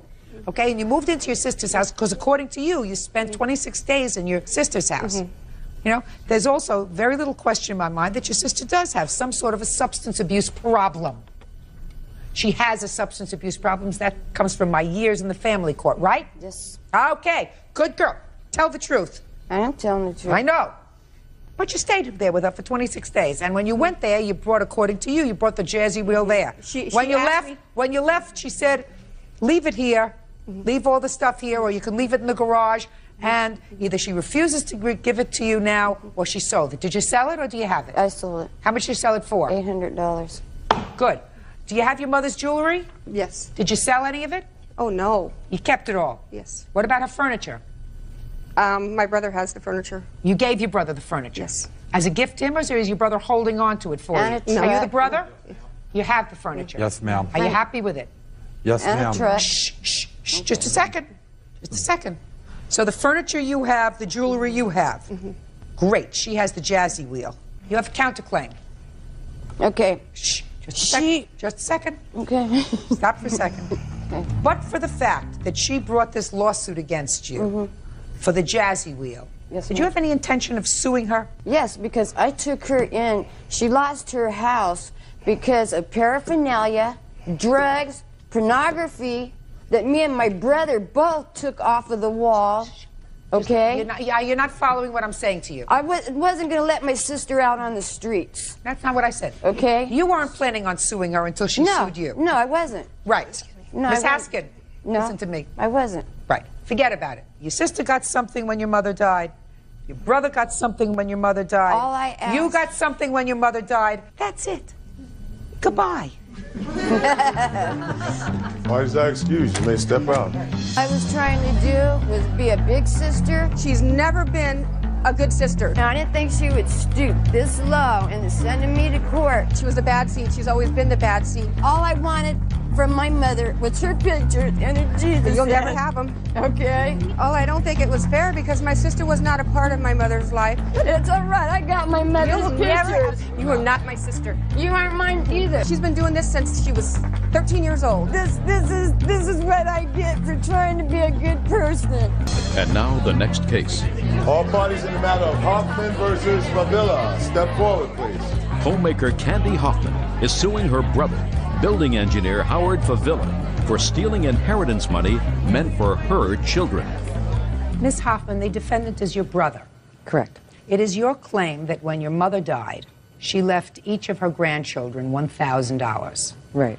And it was the direction, I assume, that the money be given to the children at the time that each of them turned 16 years old. Correct. You have 4 children? Right. One of your children had already reached 16, so that child got her $1,000 right away. Right. The money was given to your brother, according to you, to be placed in the bank, interest-bearing accounts for the children, and you claim that your brother stole the money. Correct. When did your mother pass away? In 1996. And how did she give this $1,000 to each of her grandchildren? My understanding is that it was a verbal between my aunt and my brother Howard. Is your daughter, who is 16, here today? Yes, she is. Melissa. Melissa, could you stand up, please? Okay. At the time of your grandmother's death, you received some money. Right. From whom? There was a check given, I don't know who it was, and my parents received a check, and my stepfather and me went down to the bank, and he had opened up a savings account for me to have. And that's how I received the $1,000. Now, did you have a discussion with your brother about the money for your other 3 children? Yes, they asked me for my younger children's social security numbers, and so that they could put money away. It was supposed to go into an account for them. Did they tell you how much? $1,000. $1,000 for each child. Right. When did you discuss with your brother getting the money for your children? I believe it was when we were distributing the inheritance at my mom's house. Well, tell me about the discussion. We were discussing the fact of, well, making arrangements for all of the property to be distributed between the kids. And they said that they wanted, Howard and my aunt, he said that they wanted the Social Security numbers for my kids so that they can put the money away, because they didn't want us to have it because my mom didn't trust us. And so I gave the Social Security numbers to my brother Howard to put into an account, and I've got evidence of an account. Can I see it, please? Sure.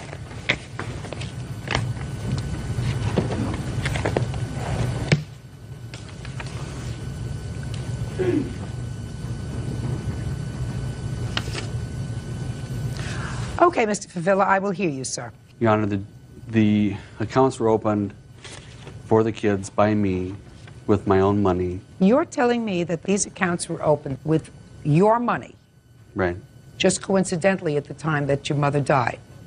There wasn't anything going on with the estate at that time. She had an executive for the estate that wasn't even involved in this case, wasn't even involved in the money at the time, like she states, because the executor handled all the estates after my mom died. How much money did your mother leave? I think it was like $40,000, like $10,000 per child. Now, sir, can you explain to me how it came about that the plaintiff's oldest child got $1,000 at the time of your mother's death? I don't know, Your Honor. What do you mean you I don't know how she got the money. She wasn't, as far as I know, she wasn't one of the people that took the account on. I don't remember that. Oh, it's been quite a few years. She was 16. Well, it's been quite a few years. Can you show me an account where you drew out $3,000 in order to put in accounts for your niece and nephews? No, I cannot. Why not? Because I threw all that paperwork away, not knowing that I was going to be taken to court. Uh-huh. Now, can you tell me why you closed the accounts in 1999? I closed the accounts, Your Honor, because I was in desperate need of money at the time, because I filed bankruptcy. Now, can you tell me under whose Social Security number these accounts were opened? I don't know, Your Honor. Well, none of the accounts were opened with your Social Security number, sir. And that's what I used those numbers for the accounts that I opened up for the kids. My name, I opened the accounts for the kids, and then had their name and their Social Security numbers put into the accounts. So it was clear that this money was intended to be for the children. It was intended to be for the children. That's right. Yes. But And it you was had my no money. No, I don't believe that. I don't believe that, sir. I think that's a lie. That's a crock. Judge Judy will continue in a moment. And later today, homemaker Candy Hoffman is suing her brother, building engineer Howard Favilla, for stealing inheritance money meant for her children. Sir, you had no right to touch the accounts that were set up for these children. They were set up with their Social Security numbers. It was clear that the intention was that these accounts be accounts for the children. I do not believe that you, out of the goodness of your heart, opened accounts for all your nieces and nephews in the amount of $1,000. I believe that the fact that the children's grandmother left each of them $1,000 is further evinced by the fact that the children who had attained the age of 16 were given that money, this child being one of them. The interest that was accrued on those accounts until the time you closed them brings the accounts value to $4,039, and I am entering a judgment for the plaintiff. That's all. Thank you. Parties are excused. You may step out. It's been a real struggle. We haven't talked for a while. Not talking to him, not being able to have any conversation. It doesn't really bother me that much. He's my uncle. I don't know why you would do that. It's unfortunate. And now the next case. All parties in the matter of Francie versus Halliday Kulik. Step forward, please. Retired Army Sergeant Norma Francie is suing her son, 24-year-old car washer Vincent Halliday, and his girlfriend, 25-year-old healthcare worker Jennifer Kulik, for an unpaid loan. Vincent says his mother told him it was a gift. Miss Francie, the defendant is your son. Yes, This is his ma'am. girlfriend. And it is your claim that you loaned them money for rent because they said that they were about to be evicted. Yes, ma'am. And they never paid you back. Your son says that it was never intended to be a loan. You were helping him out. He had fallen on hard times. When did you make this loan? On the 5th of July, he come and said that he was going to be evicted. At that time, I didn't have the money, so I borrowed it in order to lend it to him. Who did you borrow it from? I borrowed it from my boyfriend. How much money did he need? He needed $315, and he asked that I make the check payable to his landlord. And that I did. Go ahead. And Vincent stated at that time that he would bring the money back the first week of August when he received his paycheck. And at that time, he didn't show up. And he had talked with my daughter and told my daughter about... This is your daughter? Yes, ma'am. Step up. Tell me your name. Jamie Halliday. Miss Halliday, you want to tell me the conversation that you had with your brother? When he called me, he told me that he wasn't going to pay my mother back because she's our mom. He shouldn't have to pay our mother back. They were getting ready to have a baby, so he doesn't have the money to pay her back. So he said he just wasn't going to pay her back at all. Let me hear you. Well, I was, at the time that I needed the money, I called my mom from my cell phone because I was working, and I told her that I didn't have my rent money and I needed $315 to pay my rent, or I was packing up all my stuff and putting it on her porch and I was moving back in with her. And then she called me and told me she was going to give me the money. It was nothing about a loan, because my mom, she gives me and my sister money all the time. It's not a loan. I know better than to ask my mom for a loan, because that means you got to pay it back. Your Honor. And I never had any intentions on paying my mom back, because I feel she owes me more than $315. Why is that? Well, okay, listen. I was 13 years old. She kicked me out of the house when I was 13. She moved out on me and left me in a house all by myself, being 13 years old. And that led to other things, and I feel that she owes me more than $315. She owes me a lot, and I feel I don't have to pay that to her, because she owes me. What were you in jail for? What was I in jail for? That's not a joke. I didn't say anything funny. Jail is not a joke. What were you in jail for? It says you were in jail. Yeah, I was. For what? Well,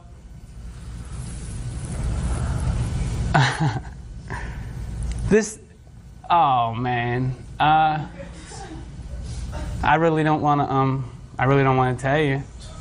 Well, I really want to tell you this, Mr. Halliday. You're making a baby with your girlfriend? Yes, ma'am. And when is this bundle of joy due? In May. You better get it together, you and your girlfriend. I've got it together. No. Just as long as my mom stays out of my life. I got everything together. No, Mr. Halliday, you do not, sir. You do not have it together. Anybody can make a baby. Dogs, cats, goldfish, guppies. So now I'm Just shut! I want you to pay attention to what I'm saying. Okay. All kinds of species make babies. In order to be a human parent, you have to be prepared to set a perfect example for your children, to have a work ethic, to do morally the right thing, to provide for your children, especially when they're little, to start off with a good moral framework, which usually means, in my modern culture, that first you find a mate, then you have a courtship, then you get married, then you think about having a family. You see, you're already starting doing it a little bit backwards. So what I'm telling you is being a parent involves a whole bunch of things, and you don't have a whole bunch of time to grow up. But I'm going to give you a head start, sir. You're going to pay your mother back. If you're old enough to make a baby with your girlfriend, you're old enough to pay for your own rent. Judgment for the plaintiff in the amount of $315. That's all. Parties are excused. Thank you. Yeah, this is case number 302 on the calendar in the matter of Huber versus Serrano. Parties have been sworn in, Judge. You may be seated. Mr. Huber, the defendants were tenants of yours, is that right, sir, for about 2 years? Yes, ma'am. You have the following complaints that you've translated into a claim for money. You say that, one, they had you falsely arrested for assault. Yes, Your Honor. Assault that you never committed. Yes, That's Your Honor. one. You say, two, you suffered indignities as a result of that arrest. Extreme embarrassment. And you want to be reimbursed for the embarrassment, the attorney's fees, and other costs. Yes, Your Honor. You also say that they owe you some money because the security deposit that they had did not cover the damage that was done to the apartment when they left, and for some small amount for back rent. Yes. The defendant says that you, in fact, did assault him. He is counterclaiming for injuries as a result of that assault, and that you also owe them money for rent because they gave you notice, They couldn't use the apartment. They had paid for an entire month, and you told them they had to leave in the middle of the month. So let's try to do this as quickly as possible. Mr. Huber, did they have a lease? Yes, Your Honor. And when was the lease to expire? The lease was to expire July 31st, 2002. And they notified you that they wanted to leave early because they had bought a home.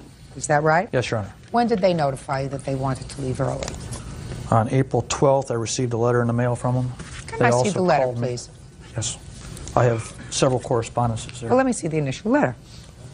Here's also a copy of the lease. Can you tell me, please, whether in the 2 years that they lived there, they were good tenants? No, they were not. Did you ever move to evict them? No, I had complaints from the lady that lives on the other side of the duplex, has been there 7 or 8 years. I had to talk to Mr. Serrano. About what? About loud screaming, cussing, waking them up in the middle of the mornings. Okay. Other than that, they had been good tenants. No, they were kind of a pain, actually. How? They would contact me for different reasons. They called me and said that the refrigerator was not working, wasn't keeping things cold. I go over there to find that there's so much frozen food in the freezer that the door doesn't close all the way. All they had to do is take some food out, close the door. The oven door, they said, was damaged, or the oven was damaged. It wasn't working properly. Hot air was coming out everywhere. It wasn't. There's nothing. When oven heats up, it gets hot. Okay, those are 3 things in 2 years. Doesn't sound as if they were terrible. Garbage disposal was not functioning. Okay. Find out there's a hairnet in it. They had me come over to change light bulbs. They couldn't even change their own light bulbs. Now, did you in fact rent the apartment? Yes, I did. Starting when? June 8th. Okay, so starting in June. All right, so they don't owe you for the last 2 months' rent. No, they only owe me for 8 days. They don't owe you They anything. paid me up to that. They don't owe you I'm anything. not holding them for the entire 2 months. And I'm Just not 8 holding them days. for 8 days. You're not paying attention. Pay attention. Now let's get to the assault. What happened when you were going through the apartment to look at the apartment with them, which is the day that he says he was assaulted by you? I called him and I asked him to go through for an inspection. What date? I called him on May 12th, talked to him again on May 13th, and on May 14th is when he came to the duplex. Fine, so certainly 2 full weeks. And when had they vacated? They vacated 2 weeks prior to that, or a week and a half prior to that. Really? Yes. So you had a lot of time to start working on the apartment. Yes, ma'am, I did. In any event, tell me what happened when you went over there on the 14th. I started showing Jeff all the different things that were wrong with the duplex. Like what? Kitchen floor with cigarette burns, the foyer floor with cigarette burns, peeling up the floor. These are linoleum floors. You have pictures? Yes, ma'am, I do. I'd like to take a look at it. I have pictures and receipts of damages repaired.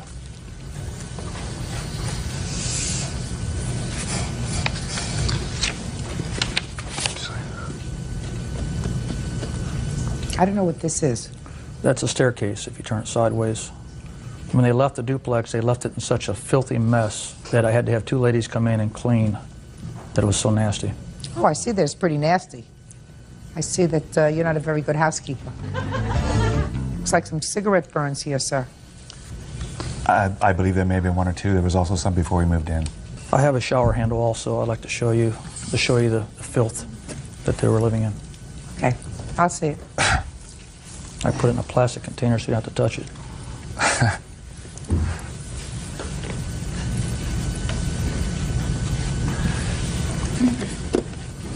Oh, well, this is the inside of this. The outside is just as filthy if you No. You know, I know that because I have turn it over and you'll see. I have one of these things too, and water gets inside and it gets moldy. Does yours look like that? Does mine look like that? I wouldn't keep it in my home like this, That's sir. right. If it's my home, I would fix it, It's and if filthy. it was a rental home, I would have my landlord replace it. That can clean. Did you understand what I just said? I wouldn't keep this in my home didn't that I charge owned, but I would call my landlord and say, this looks pretty frosty. Would you please come in, because it's probably unhealthy that you have this kind of thing here that's growing mold in the bathroom.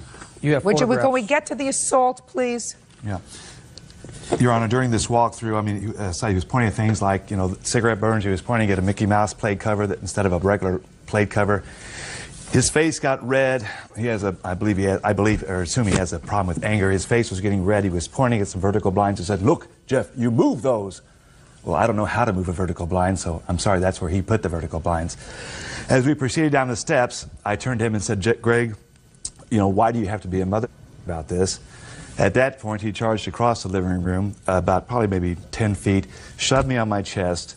I went down to the floor and said, get the out of my house. I'm laying on the floor. I said, once again, Jeff, get your out of my house. So I left this house, okay? And here's the pictures. I went to the police report, and this is the doctor's report and everything else you need. So Let's take a look at it. all right. My husband called me immediately. He wasn't even home. He called me from the car phone to tell me that Greg had knocked him down and cut his arm. What it did, it shoved his watch band up his arm where it didn't fit. And I told Jeff that he needed to go make a police report. Okay, what else? I was showing him the things I thought he'd damaged. And everything I showed him, it was like that when we moved in. I didn't do that. I don't know who did that. Somebody must have broke in, was a very good one, he said. We turned, started going to the living room. I said, look, Jeff, I'm done with your lies.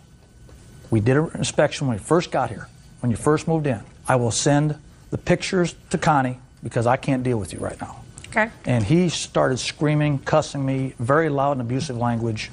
I turned, went to the front door, opened the front door, went up the stairs, and said, get away from me. You're making me I'm laugh done. right now. I don't want to hear you, Mr. Serrano. Yes, Your Honor. I sent a letter to Jeff and Connie about the different correspondences we have and what happened with Jeff. In the letter, I also requested that she take a walkthrough inspection with me. I didn't realize there was any kind of assault problem until I received a second letter back from them from this, stating that I assaulted Jeff and there is no more inspection. Can I see it, please? Can I Yes. see the letters, please? And they're telling me that as of state statute, I only had 10 days to supply him a letter stating what happened with their deposit and the damages in writing. Missouri state statute is 30 days, not 10. When I received the second letter, I went to the police station, thinking I may need to file a report since she's saying assault. They ran my social security number, come to find out I had a warrant for my arrest for assault. I had to hire an attorney. I went to court. He didn't even bother to show up in court. I'd like to see your medical bills and medical report, Mr. Huber. Things I'm suing for, I've even took depreciation off it.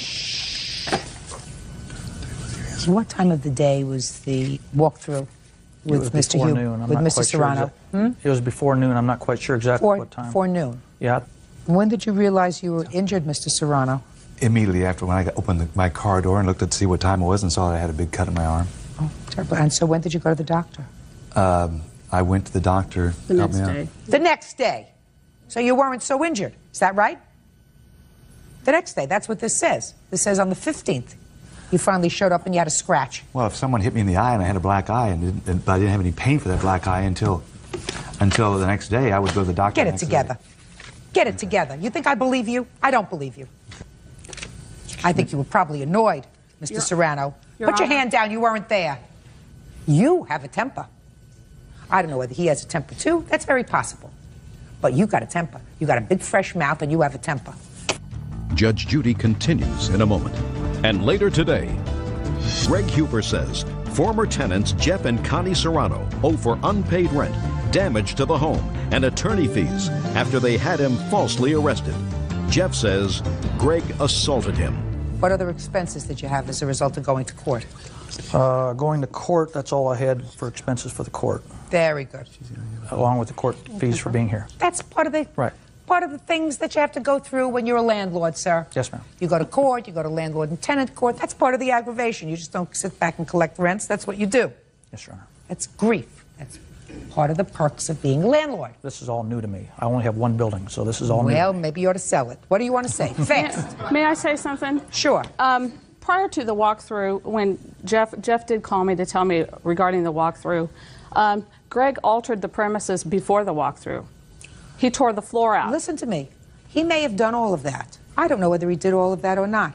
What I'm telling you is he was, in my judgment, arrested as a result of a complaint by your husband that was without foundation. Is it knocking somebody to the ground in the place we paid rent for? I don't believe he knocked them to the ground. What do you think of that? Well, and you weren't there. No, so I was have not. to make a judgment. And I think that he's got a big, fresh mouth. I think your husband has a big, fresh, dirty mouth. He couldn't even control himself in the courtroom. Do you understand? So you lose your security deposit. That goes for his inconvenience in having to go to court and having to hire an attorney and having to have at least a little record, a little something on his record that he assaulted somebody. So you lose your security deposit because he did the wrong thing. But and I'm adding another $250 just for good measure, because I don't like people who abuse the system in order to get a leg up.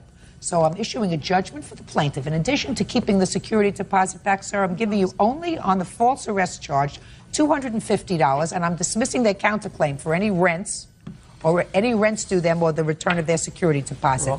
Goodbye. Parties are excused. You may step out. Like I told the judge, if someone hits me in the eye, gives me a black eye, and I don't have really problems with they're concerned about it, I go the next day. How's that sound? He did go the next day. When he screamed and cussed me out, I couldn't deal with it anymore. When we went to the police station to file the report, there's been more than one issued case of domestic abuse against Greg. I did call the previous landlords, and they said they were filthy people, but they seemed nice. I thought they were good for me, but I guess not. He's too happy. We also know that he's lying about a disability just so he doesn't have to pay his ex or soon-to-be ex-wife in a divorce proceedings. I know that. He admitted it to us. And now the next case. All parties in the matter of Levy versus Levy. Step forward, please. Investment advisor Perry Levy is suing his ex-wife, bookkeeper Gloria Levy, for an unpaid loan for her dog's surgery. Gloria says the money was a gift. Mr. Levy, the defendant is your former wife, and it is your claim that you made a loan to her after you divorced, much later, for some veterinary bills for an animal that she had. Yes. And Mrs. Levy said, while she acknowledges that you gave her some money, she said you gave it to her. This was not a loan, this was a gift because you were being a nice guy. When were you married? I was married in November '78. And when were you and Mrs. Levy divorced? June of '94, I think, Your Honor. You have children? Yes, one. How old? 19. And tell me about this loan for the vet bill. On about the 13th or 14th of November last year, she came to me kind of panicking and upset because her dog Oscar had a tumorous growth in the throat. She said that the dog needed surgery or it might die.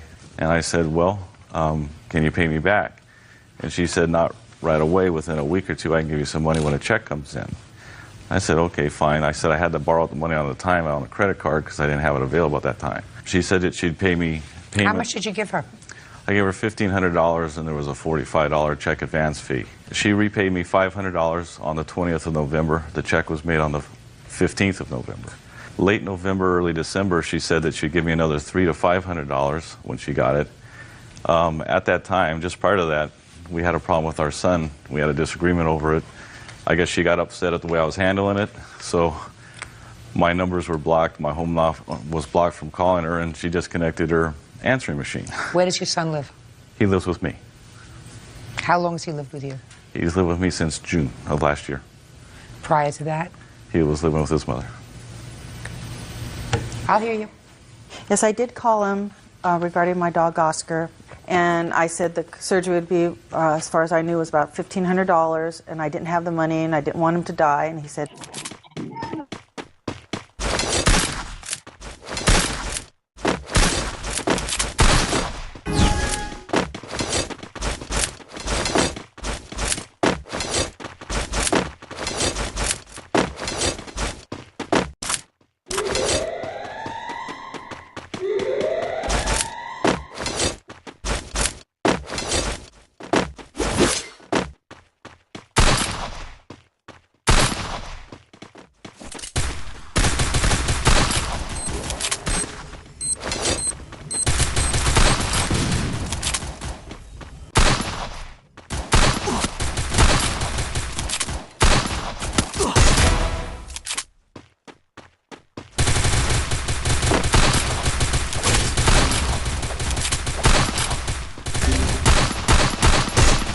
First doom. Help me.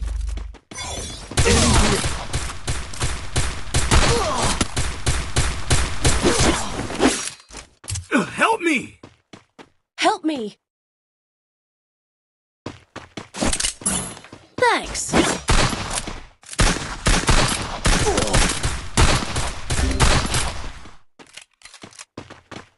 me! 3 number बहुत खेलना नहीं आता ना, माँ की दाएं मत करो, ठीक है? आके गेम में Double takedown!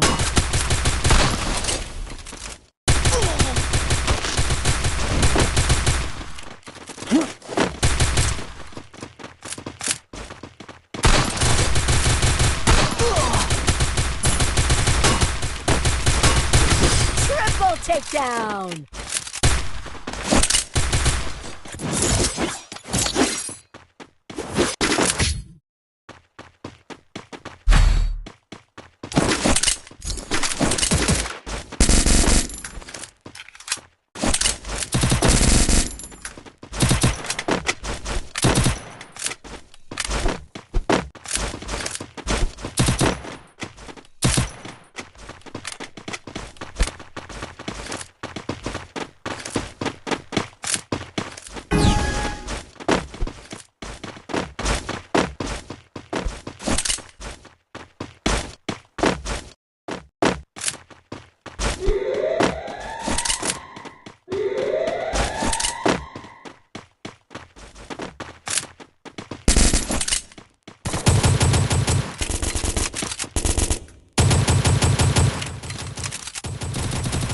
First doom.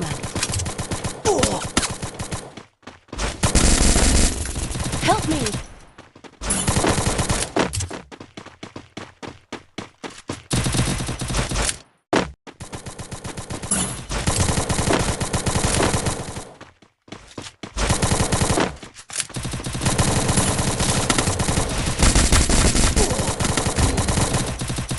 Double takedown.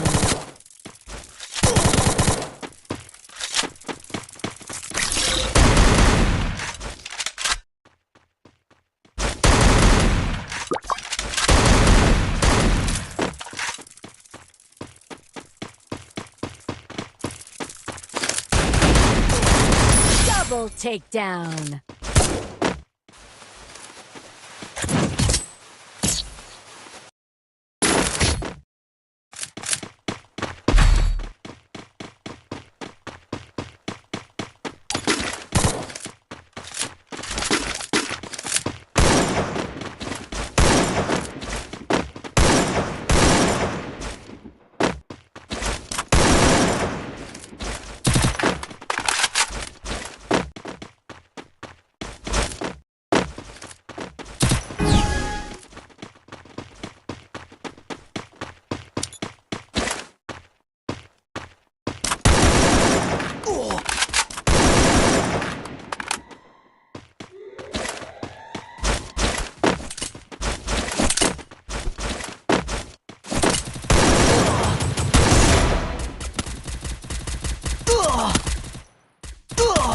First doom.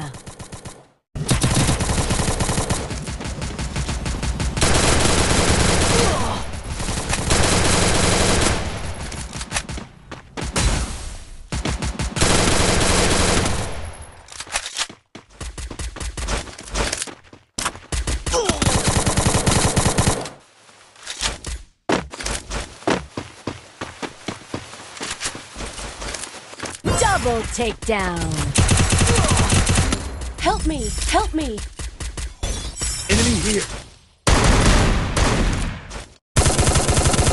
Triple takedown.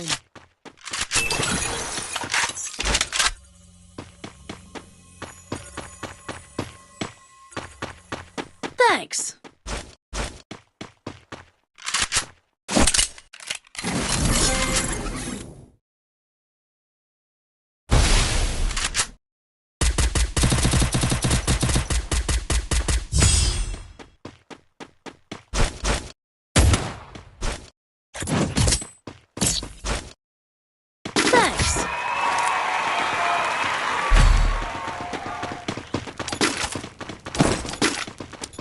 I need equipment.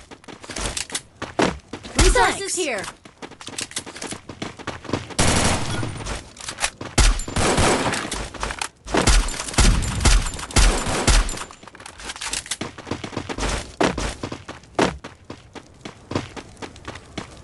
Go for the airdrop.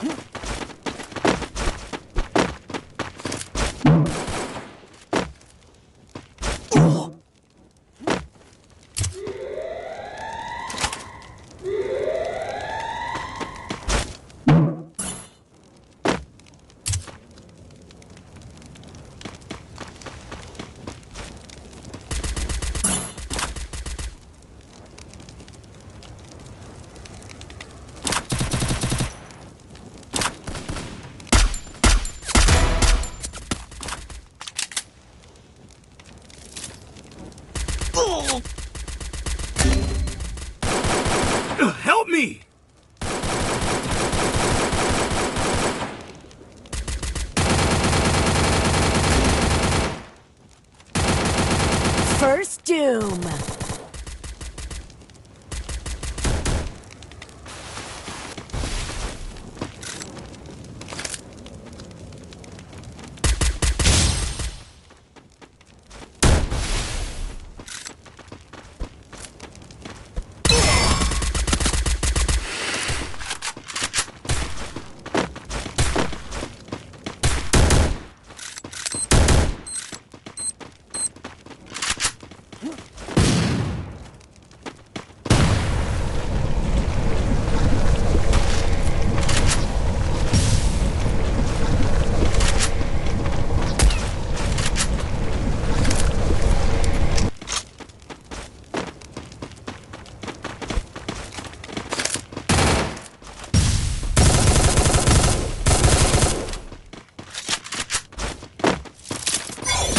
Enemy here.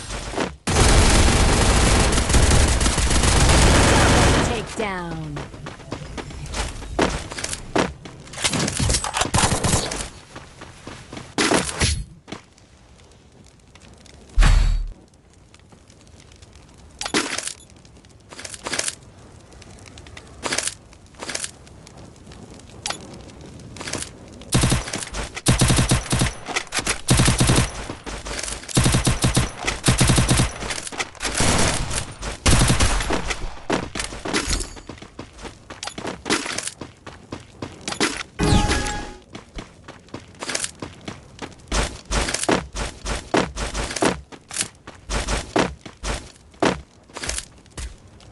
Need equipment.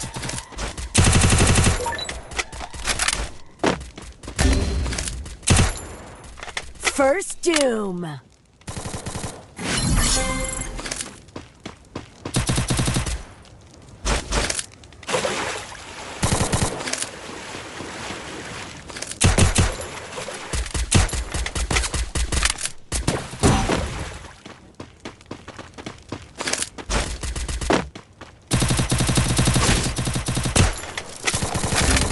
Enemy here.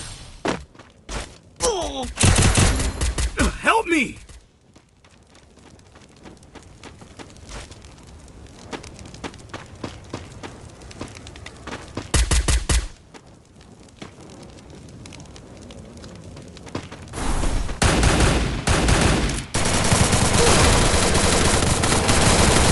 Double takedown.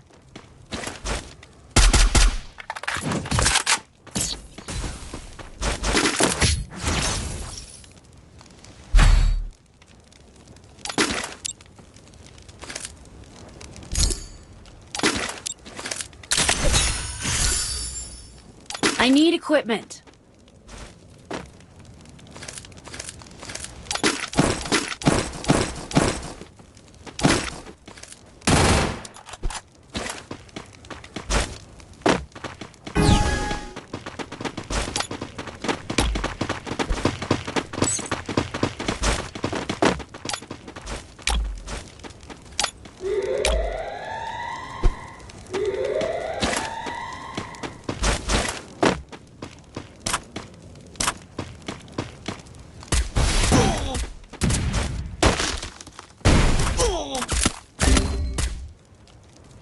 Thanks.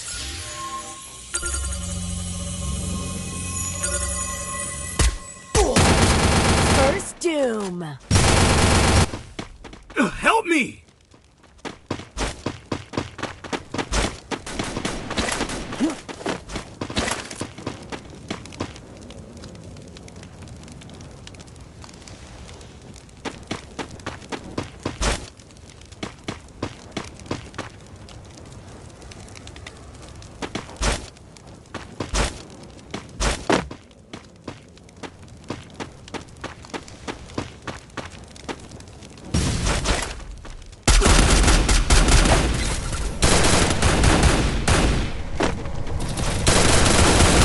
Double takedown.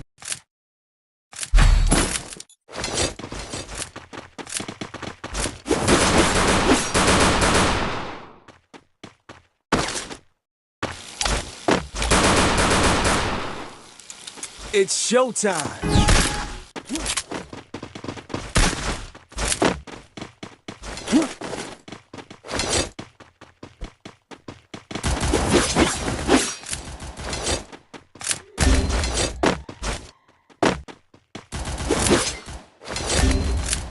Help me!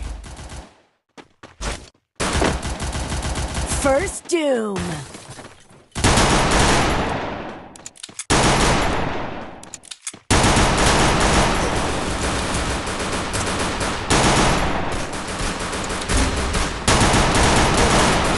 Double takedown.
First doom.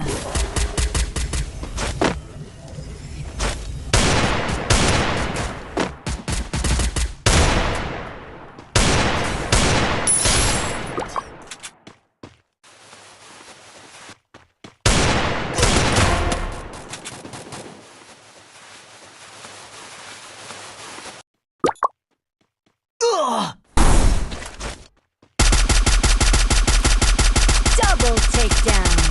Double takedown.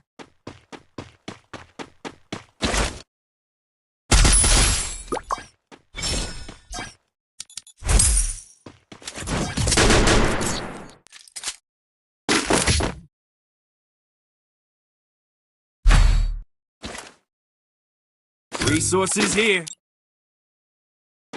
Thanks.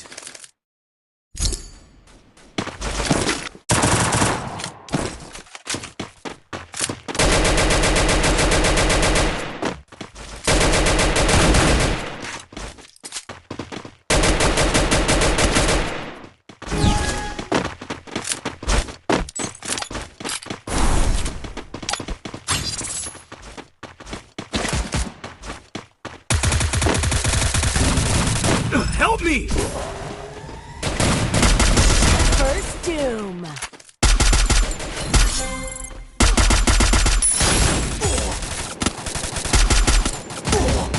Help me!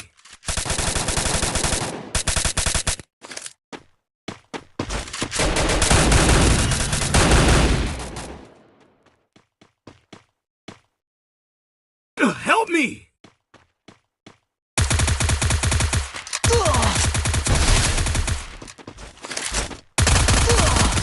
Double takedown.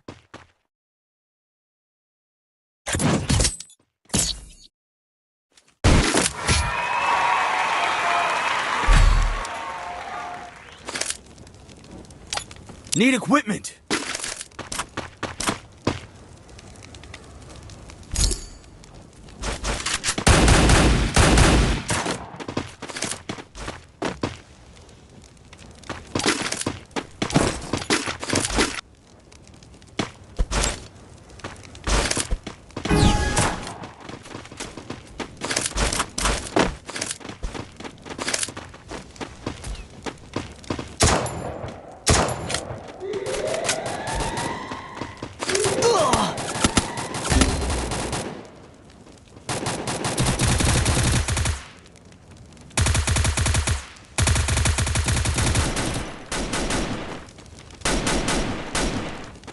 Help me! First doom.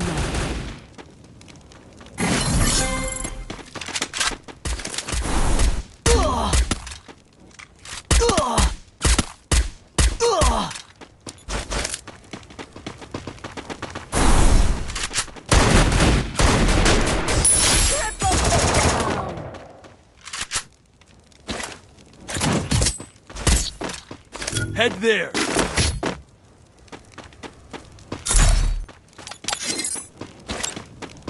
Resources here. Thanks.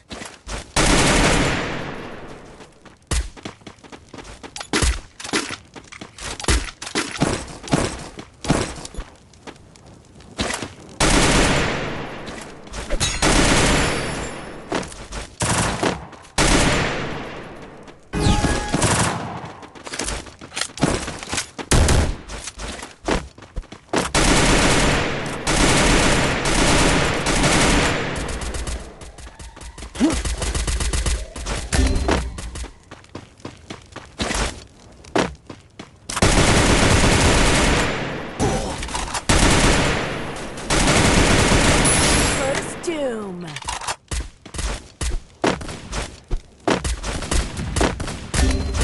Help me! Enemy spotted!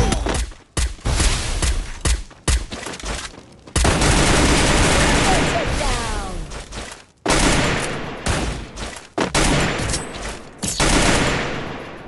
Thanks.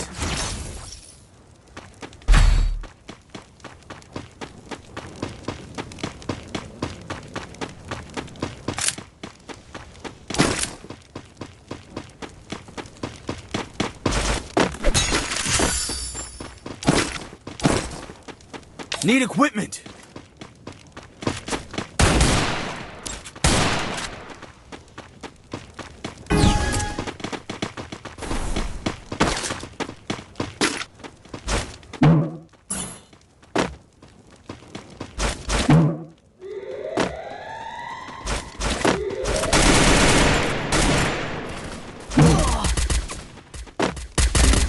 Help me!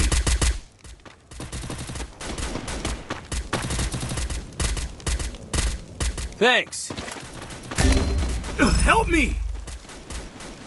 First doom.